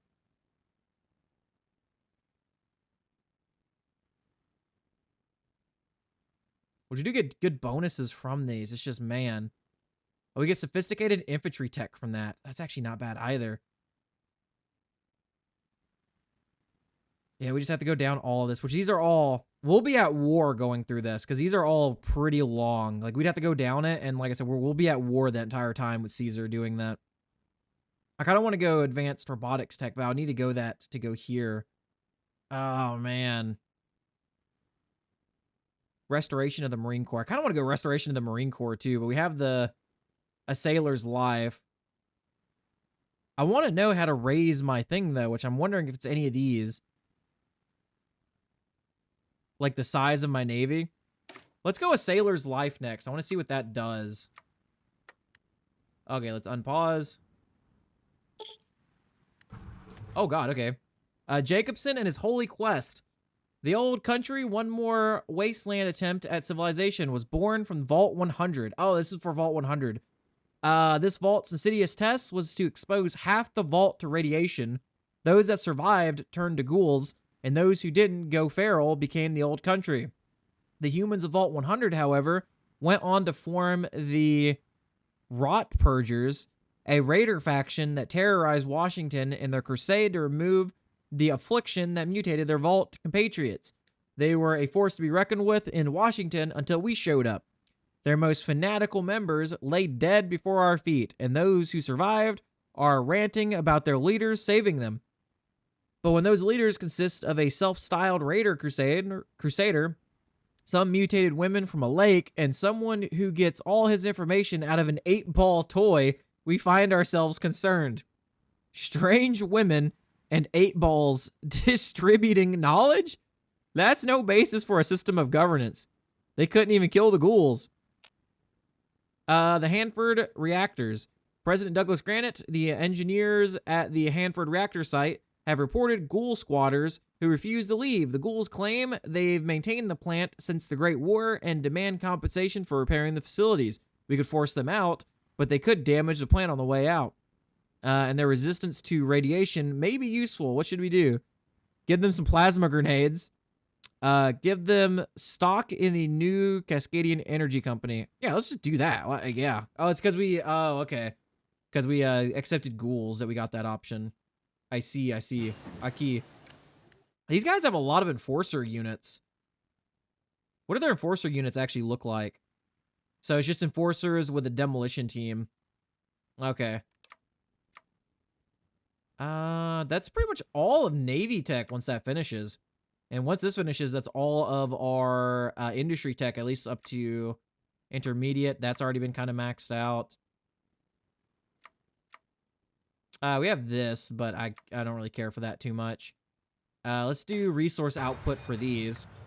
That'll help us with our, at least our overall ones with everything that we built so far. Thus far. Okay, can I... No, okay, I can't bring those guys out yet. I can't bring these guys out yet. So far, I don't really have anyone on the border that's going to push into Caesar's area. That's kind of rough. How long do we have until this kicks off with Caesar?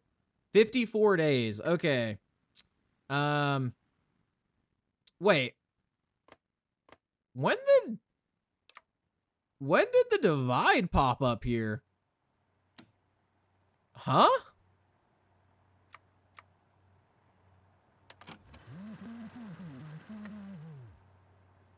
Oh, this is what's been going on with the event, with the Hopeville missile. Sorry, do we have to retake this? Or do we have to wait on the event to finish? I didn't think about that. I didn't even notice this happened, if I'm being honest. Oh my god. Actually, we need more tank divisions, too. I'm surprised. I haven't actually thought about that. We haven't trained up, like, any more tank divisions. We have our original 4, and that's it. So we should have a... Yeah, I would say we have a lot of tanks stocked up at this point. Like, I don't know if we actually have to take that or not. I guess we'll find out. Traders from even farther. A trade ship docked in Dayglow last night, bearing markings unknown to anyone in the waste. An orange, white, and green flag flew from its bow, and its crew began marketing strange spices, foods, and fruits we've never seen before. Is it the English? When questioned by port authorities on their origin, their shipmaster claimed to be from a place called India. Oh, that's kind of funny. While most Wastelanders mistook it for the pre-war state of Indiana, we do not know India was overrun by communist Chinese, or we do know India was overrun by communist Chinese back in the 2050s. Look like they too managed to claw back from the brink.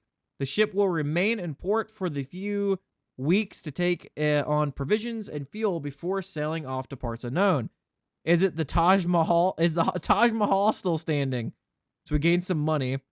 Have the Navy escort them out. I'm going to ask if the Taj Mahal is still standing. I kind of find that funny. Okay, air power. We could start some research here, too. Since we're going to do carriers, I think I need the light jet fighters, right? To have them be able to take off from a carrier.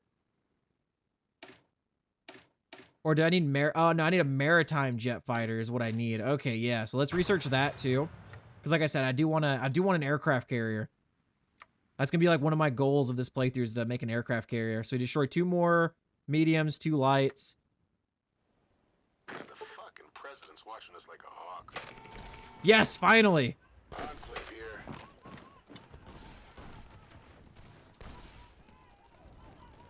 Yes, dude, we're finally able to take them out. What the hell is this? The president? Oh my god. It took us forever to deal with their navy. They still had some ships left too. Bro. Oh my god. I love that they had super heavy ships though. That was actually nuts that they had that. Wait, where are you guys located? Oh, you're down here. Yeah, I don't really care for you. And I know you guys are up here. So you guys are going to get added to my current Navy. And then because the war is about to kick off with Caesar's Legion, I need to do all of you to set to convoy raiding the Gulf of California. And then we'll actually do this Southern American approach also. And you know what? Let's do this coast too. Why not? And then we have these guys here in Bitter Springs, which we're going to add to him. Perfect. Let's send out some more armored dudes. Oh, God. Okay. We'll read that in a second. Nothing to report. We hope they're okay. It's been several days and no word from the Slantier underground. Our seismic monitors are picking up activity, so we know they're alive down there. However, what's more interesting is the reaction. Are they about to, like, find the queen of these things or something and, like, tame it? A reaction of the rest of the country to the Little Mutants' actions in the Divide. The Slantier, while protected under the treaty as equals of the United States of America, that doesn't mean the common citizens see them as equal. Many critics have questioned the purpose and effectiveness of the Slantier Scout Corps, with more hardline views lamenting the arming of non-human mutants. The images of the tiny Slantier fighting the tunnelers valiantly, as well as the cavalry charge against Hopeville, silenced them and invigorated a wave of public support for the little creatures. Pictures of the charge are front page of every paper, and the Burrows itself is in a patriotic uproar at the sight of their scouts' display of gallantry. Douglas Granite himself traveled to the Burrows and met again with Rel Osen, personally thanking them for his species' contribution to the military, the nation, and the United States of America, people as a whole, of whom they stand as equals, nor more than ever. Yet, for all the fanfare, little word has come from the breach, and it is unknown if the Slantier are scattered and being slaughtered or advancing deeper into the hive. I'm sure they're doing fine, I hope. And the Navy. The Enclave Navy was always something of a misnomer, as the proud Pacific Fleet was cannibalized until only a single ship remained.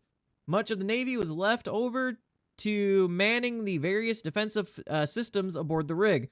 Time, however, have changed, and what few surviving naval officers we have are doing everything possible to revamp and restore the Navy to a full fighting force. Key to this is it allows men and women to receive the same pay as the Army, but without the dangers of being strung up and crucified on a pole by the Legion. Of course, the threat of ghoul whales, krakens, and occasional glowing rad sharks means that there are just as many threats out on the open ocean, but nothing a 70 or 57mm cannon can't handle. Prepare to sell to places unknown. So we just get naval XP, manpower, and naval weapon module technology. Well, dang. I was kind of hoping that would actually give me some other stuff. For the Navy. So I feel like we probably have to go for this.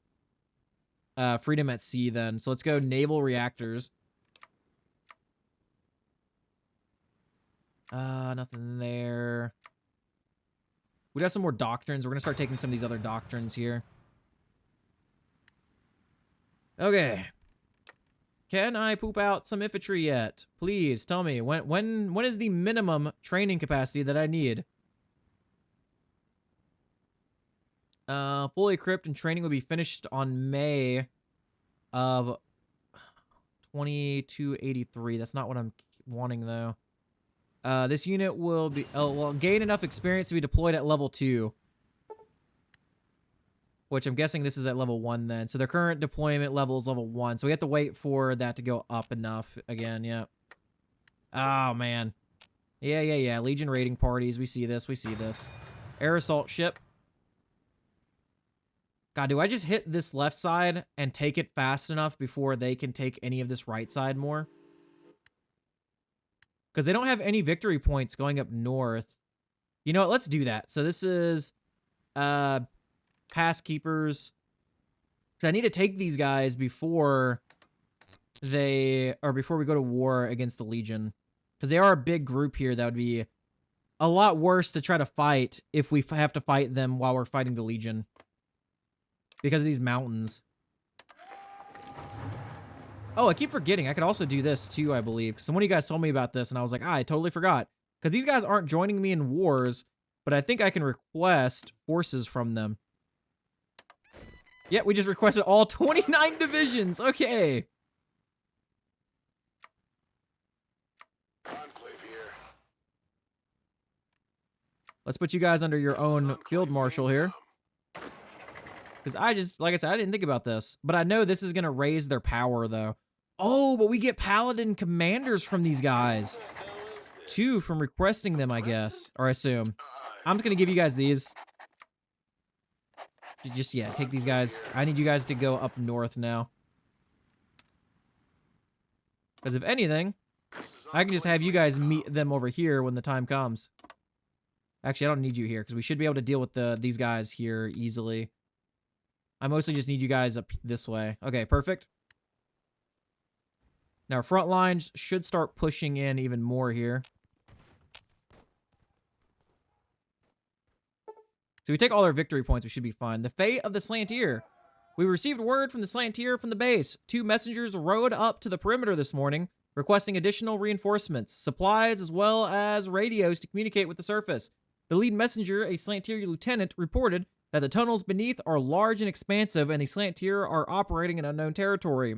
I don't know how large the tunnels are.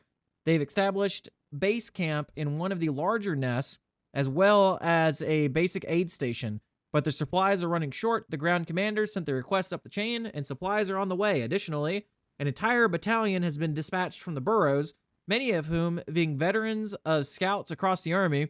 At the very least, we know our mutant troops are advancing underneath, which is a welcome word to what has become a national spectacle. Ha! Knew they'd be fine. I'm actually going to cancel the war on this in this area. So cancel the justification. Wait, what? Oh. They're at war against the Passkeepers too? What? I'm so confused. I'm mostly going to do that because I want to see if this event will finish that for us. I also forgot that I have these guys over here that I could have also brought in over here. So I'm just going to do this. Just to kind of hold this, I guess. Just come out here, please. Why isn't your video feed working? I need you guys to actually push this. Enclave here. This is Enclave main comm. Like that. There we go. Yeah, these guys are pushing out over here, which is what I didn't want. We're just going to do this. We're going to take this and then move that way. Kind of like what we're doing here with taking these guys out, because they can only fall back into here.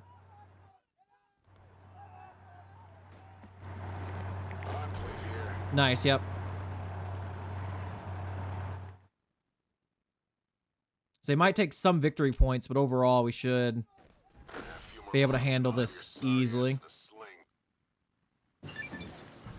Okay, naval reactors finished. So we have naval engines, and then let's do freedom at sea, baby. Okay, I'm gonna get 2 of you to just run around this way, just in case also, so they're not going too far out. Nice. These guys are coming from over here. Making our own composites. Okay. The battle rages on below. Seismic activity has slowed in the past few days. The Slantier have been giving status updates stating that they have traversed dozens of miles underneath the base. Jesus, mapping out an extensive network of tunnels and nests. A recent development from one of the scout teams claims they have stumbled into a large nest complete with one of the largest tunnelers they have ever seen. The captain in charge of the platoon was forced to retreat given the resistance and numbers and has given a description of its size. We agree with their assessment that this thing is the queen, though we don't know if it's the only one or one of many. The major has reported they are preparing to storm this nest along with the best beast tamers with the plan to capture this thing alive. The operation is set to commence in the evening. Wait, how large? Dude, oh my god, that's what I was hoping was they'd catch the queen. That is great. Okay, I'm gonna do this.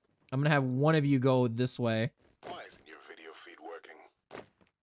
I want you guys to push up this way like this.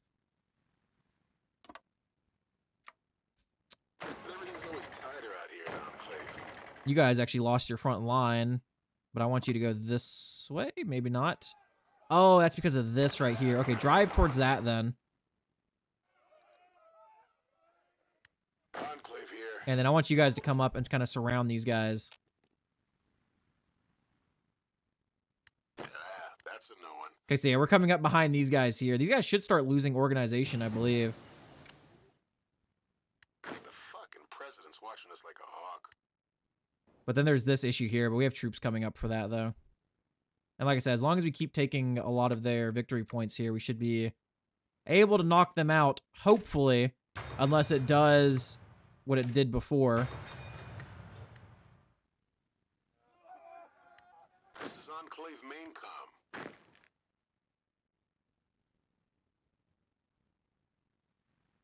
This is Enclave. Okay, I need you guys to just make a massive push for that there.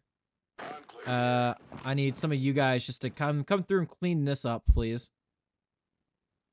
This is Enclave main com. And just clean this whole section up over here. Nice, we got the tactical destructor. And then I guess we can start going, because I don't know if we need all of this or not down here to get this once this is unlocked.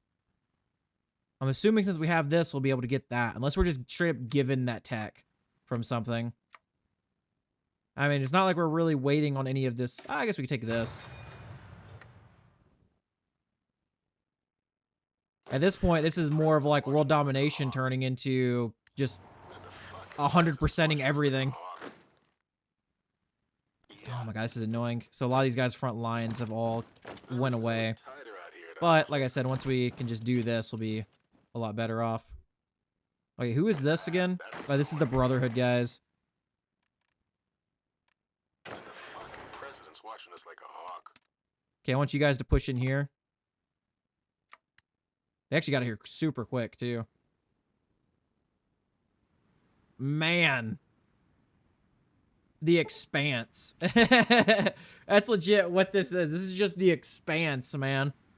God, I might have to take these guys out. I want like a nice clean thumbnail, even though all of these guys are still here. Okay, so we have freedom at sea. So we could do naval officers and then dreadnought. I would also love a super heavy ship, which would be also really cool.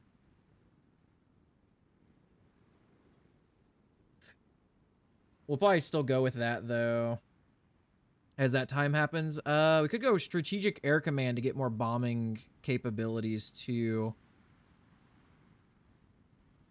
Let's grab Enclave Sigma, because I did want to see what that actually does, so we can deploy Enclave Sigma to areas. Enclave main com. Like I said, clean that up. We have all of this going. Oh, nope, that's an artillery piece. Just take all of this territory. Don't let them have, like, anything here. I need you guys. I'm gonna have you guys push up this way like this. Go out here, do this, do that. Why isn't your video feed working? Just push through here, take that. Who the hell is this? Power armor troops go that way. You look, Okay, so we should have sophisticated naval tech now. Yes, okay. So let's grab the Enclave cruiser, because we're going to upgrade our cruiser. But I know we need size first. You know what they say? Size doesn't matter, good sir. why isn't your video It's feed about how working? your ship flows in the ocean. A new dawn over the divide. We'll look at that here in a second, because we have a lot of, apparently, more civs that we could use. Okay, so a lot of that's, dude, we have, oh my god. I think most of the areas are just these. Actually, before we do that, where is... Ooh, we can arm a batch of those now, but... I keep forgetting about the Nuka-Cola thing, and we need like 5 free... Okay, here we go. Pay for that. Let's do that. And now let's power all of these and then reconstruct. Okay, a new dawn over the divide. This morning, our troops were greeted by the victorious Slantier riding out of the base. And with them was a surprising sight. With a bugle call of Reveille? The victorious troop of Slantier rode out in formation, much of the cheers of the troops on the perimeter. What's more, the crazy mutants did it. Tied up between them and with the 3 beast tamers keeping it under control is the largest tunneler we've ever seen. They also had several more of the creatures tied together in a mass herd. The Slantier Major, a little worse for wear, rode up to and saluted the ground commander and presented to him the Tunneler Queen. The ground commander report a joint one with the Slantier Major has called the operation a huge success and that the base has been more or less secure. Anyone else want to question if the Slantier was a bad idea? So that reminds me of Starship Troopers, where you catch the brain bug. That's legit what that was like an homage to, I feel like, is the brain bug capture. Tighter out here at Enclave. Oop, nope, wrong one. Enclave here. Okay, let's increase your front line all the way over now. Nice, okay. Thank God. I like how it still shows it all weird like there. Okay. How long do we have now until the war with Caesar? Because I might end this one at the beginning of the war with Caesar. So that way, when I record next, I can be like fully like rested and stuff. 12 days, okay. That way I can be fully rested for the war with Caesar. I do want to take these guys. How many troops do I need for this? I'm going to send my main troops back down to the border with Caesar to set up the plan here. I also need to move all of my air power from Canada down to here. So, Canada. Yeah, let's take you guys off of naval striking now and set you to close air support. I need 3 of you to get here and then to go here.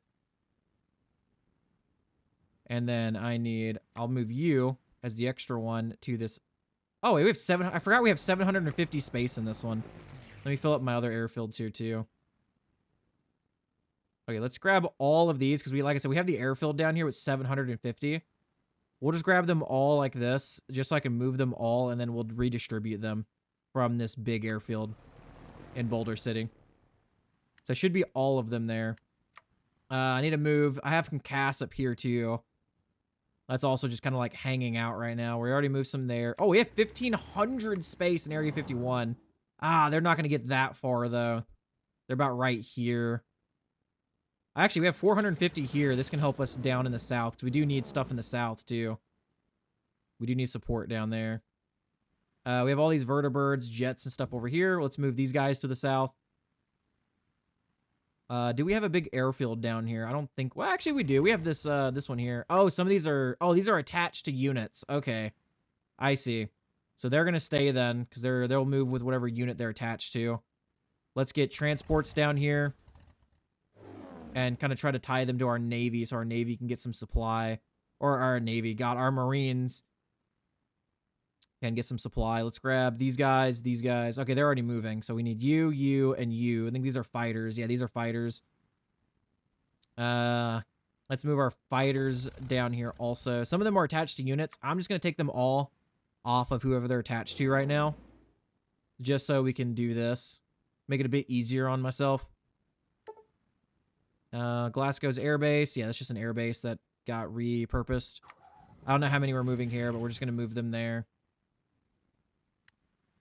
I'm just trying to move all my air power right now. Let's unpause, get all of our air power moved. Okay, they're also moving. Oh, mole miners enlist. The mole miners have since become a rather interesting addition to our nation. They are not the most welcoming of types unless you want to spend money. They are not the most cordial of types unless you want to spend money. They are not the most agreeable types unless you want to spend money. Seems like their entire civilization is built around the old cutthroat mining industry that they are descended from all those years ago. Their leader, Boss Morgul, is amenable. However, we've heard word that at one point he was fine with exterminating any human he came across. Seems, however, that he's changed his tune when he realized just what he was up against and is now playing along if it means he can keep his people alive and keep his pocketbook lined. I mean, yeah, we're spending money. I mean, we got to rebuild a whole country here. Like, we're going to need materials, like raw materials. We'll be buying a lot of raw materials from you guys. However, they were still the piles of bodies when we encountered the mole men. Which means not every mole miner was so open about wanting to join the United States of America, and likely Boss Morgul read the room and jumped ship. However, right now it seems those who are eager to join and are fed up with the rigid hierarchy of the mole men are asking to join the army like the Slantier did. A few officers oversaw a demonstration, and the moles were able to dig entrenchments faster than any engineer with machines. A few engineers crunched the numbers, and the moles could dig an entire World War I trench line in half the time as regular humans. This, of course, would be a boon for us in the field and combat. Right, World War I. Which one was that one? At Technology Mole Miner Engineers. Well, all right. Mole Miner Engineers. I like right, World War I. So we have mole miner engineers now, which is great. I love that. Infrastructure, because we need it literally everywhere. But let's build up a lot of composites, because we need even more composites. We're just gonna dot the land with these, honestly. We'll build them when they get built. I'm not about to sit here and just choose different areas. Just get them built. We have the infrastructure for this.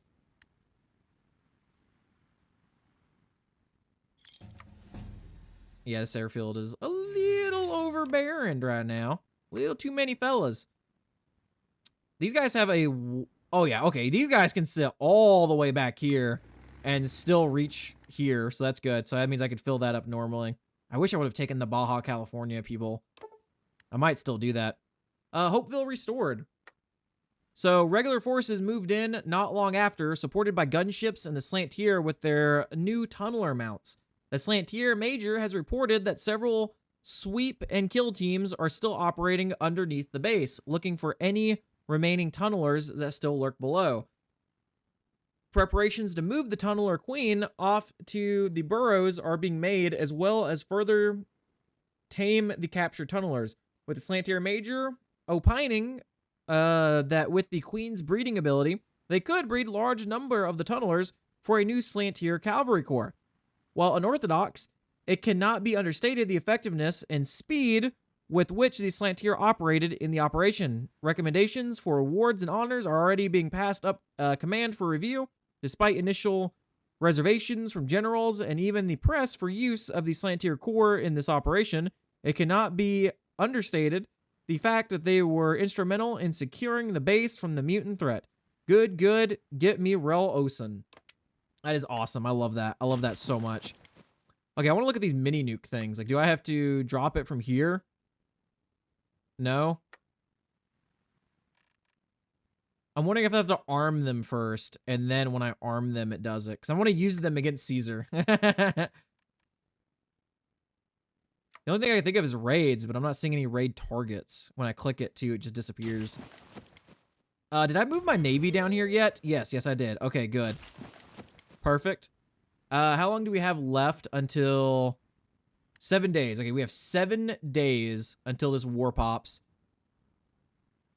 Do I have to retake this? I think I have to because it said Hopeville was retaken. It's kind of annoying, but I guess it is what it is. Okay, since we took those guys, let's pop this infantry down here. Why isn't your video feed working? I'll just have this infantry retake the divide here.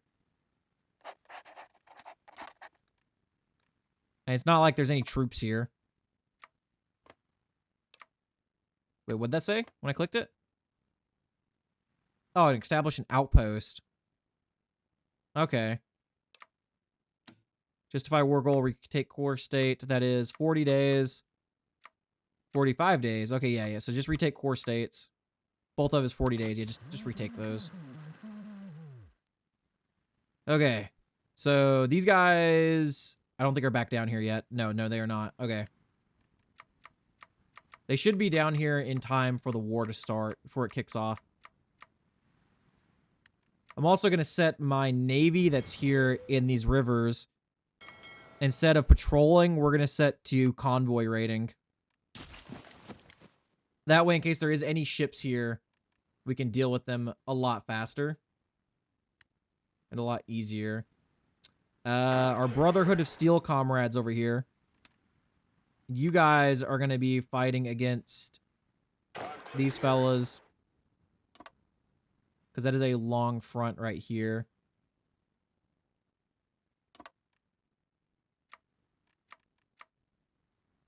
And then I should have some other guys up here too that aren't going back down to the front, I believe. Oh, okay, well, I got to look at that here in a second too. Yeah, our Fox people. Which I do want to send my Fox people down south also. You know what? I'll have them clean these guys up first. And then they'll go, I'll redeploy them afterwards to go help deal with Caesar. This is Enclave main com. I think those are the only fronts. Yep, okay. So you guys will have about half of this. And then you guys will have the other half of this.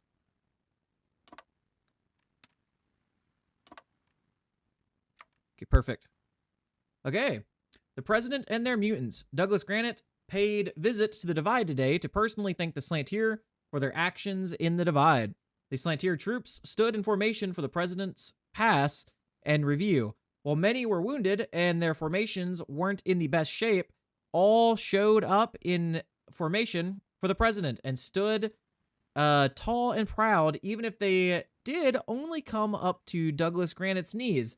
After conducting his review, Douglas Granite gave an impassioned speech to the formation, saying how the Slantier had shown themselves as above equals to their humanoid counterparts in the military, and that their contributions to the humanoid counterparts I already read that. And their contributions in these past few days will not be forgotten, but remembered for years to come. Let no one ever speak ill of the Slantier Scout Corps, or that Slantier soldiers are not equal to that of human infantry. When your nation called upon you, you answered with a spirit and bravery befitting the American soldier, to face certain death only to laugh in its face. Let none forget that you met your abdominal foe, and not only defeated it, but took command of it as a human would a Brahmin. Today I stand before you, a man before giants. With your actions, keeping with the finest traditions of the United States military, America will remember what the Slantier Corps did here in the Divide. I thank you, your nation thanks you. May God bless America, and may God bless the Slantier. God bless the Slantier, and God bless America. Birth of the tunnels. Operations are returning to normal at the base. Seismic activity hasn't picked anything up aside the roaming patrols of the Slantier deep underground. The ground operations commander has given the all clear, and non-combatant personnel are beginning to return.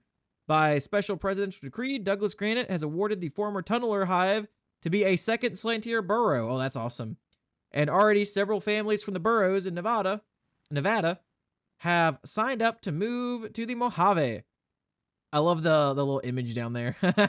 The tunnels, as they are now called, have become a mix of a new Slantier city and America's first military installation, giving over to the Slantier Corps, as well as the newly commissioned Slantier Cavalry Corps.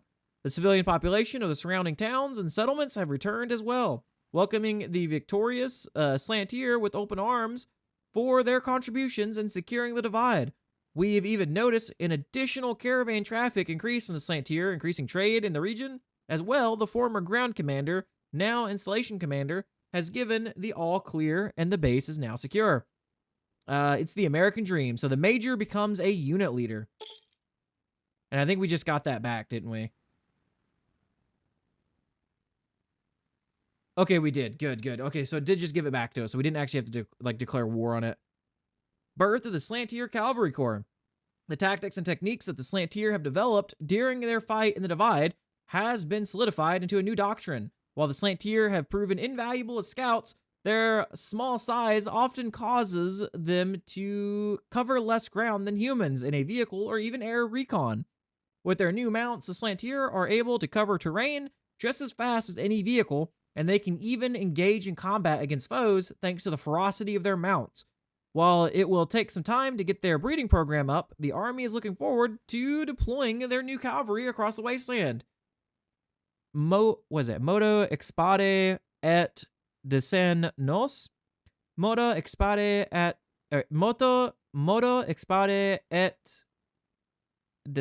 Nos.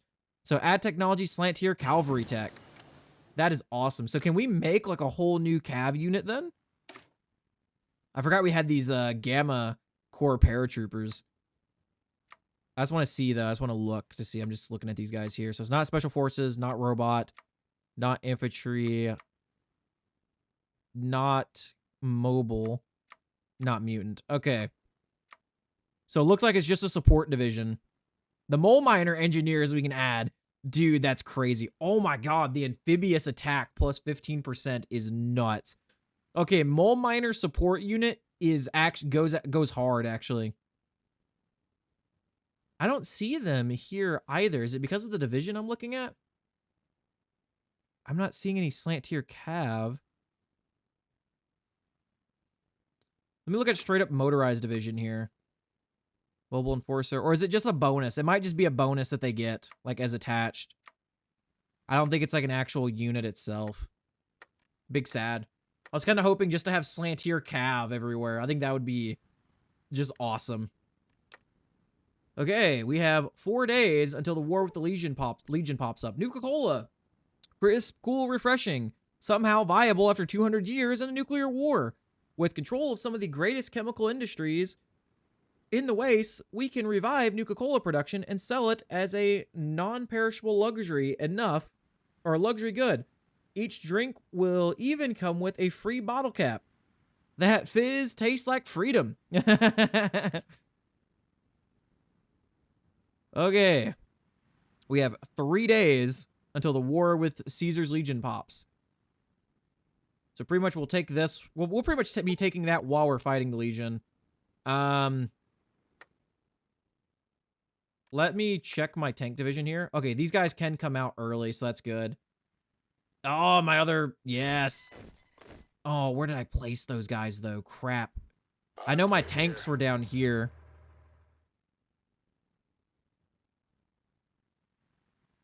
We can't create a new army corps. We have too many. Enclave here. Okay, so I have these guys here.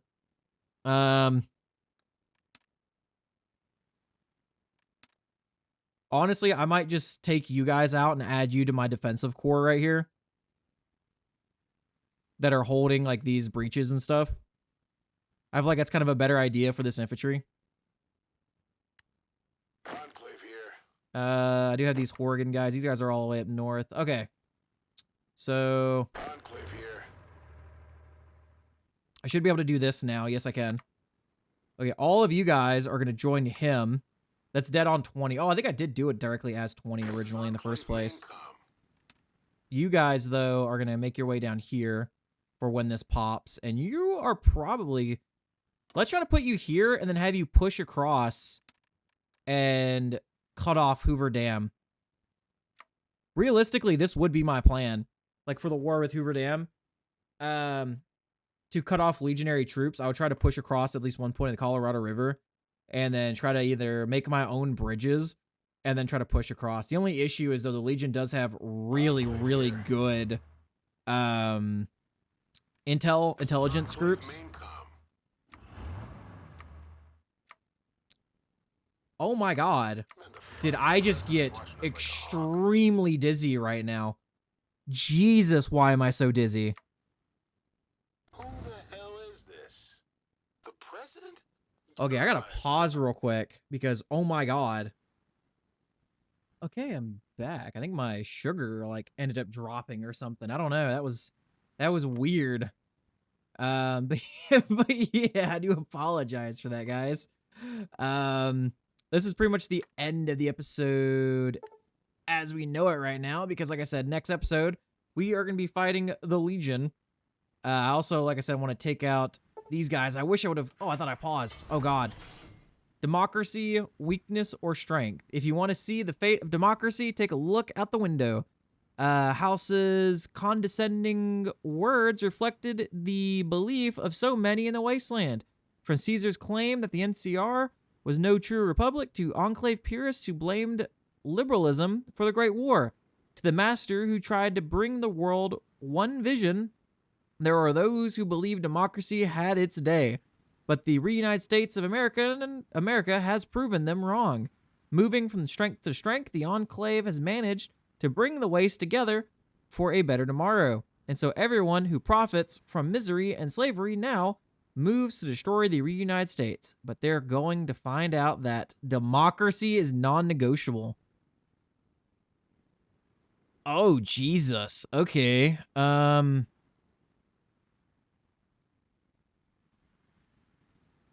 lot of people are joining Caesar's Legion, but I think I took out most of them already. Where's Spokane State at? I don't know if I've taken them out or not, but we'll see. Democracy is non-negotiable. Okay, so all these guys are already out of... Okay, so we've taken everyone out who would have been in this war already. So we've killed off everybody. That's at least good. I didn't know that they were at war down here as of right now, but they're at war against like everybody down. Like, yeah, they're about to take over all of South America down here. I say all, like, you know, it ends literally right here. Or this would be the start of South America, right? Yeah. God. But yeah, if you guys are new here, consider liking, subscribing, and or commenting on the video. Next episode is pretty much just going to be War with Caesar's Legion. And we will pretty much see how that goes. Because like I said, I am trying out 2 new mods, the Frontline mod and the Division AI mod. Like I said, I don't know if they change anything with being added in halfway through the playthrough, though. But we will see. Like I said, I do hope you guys enjoyed. Night Up's out.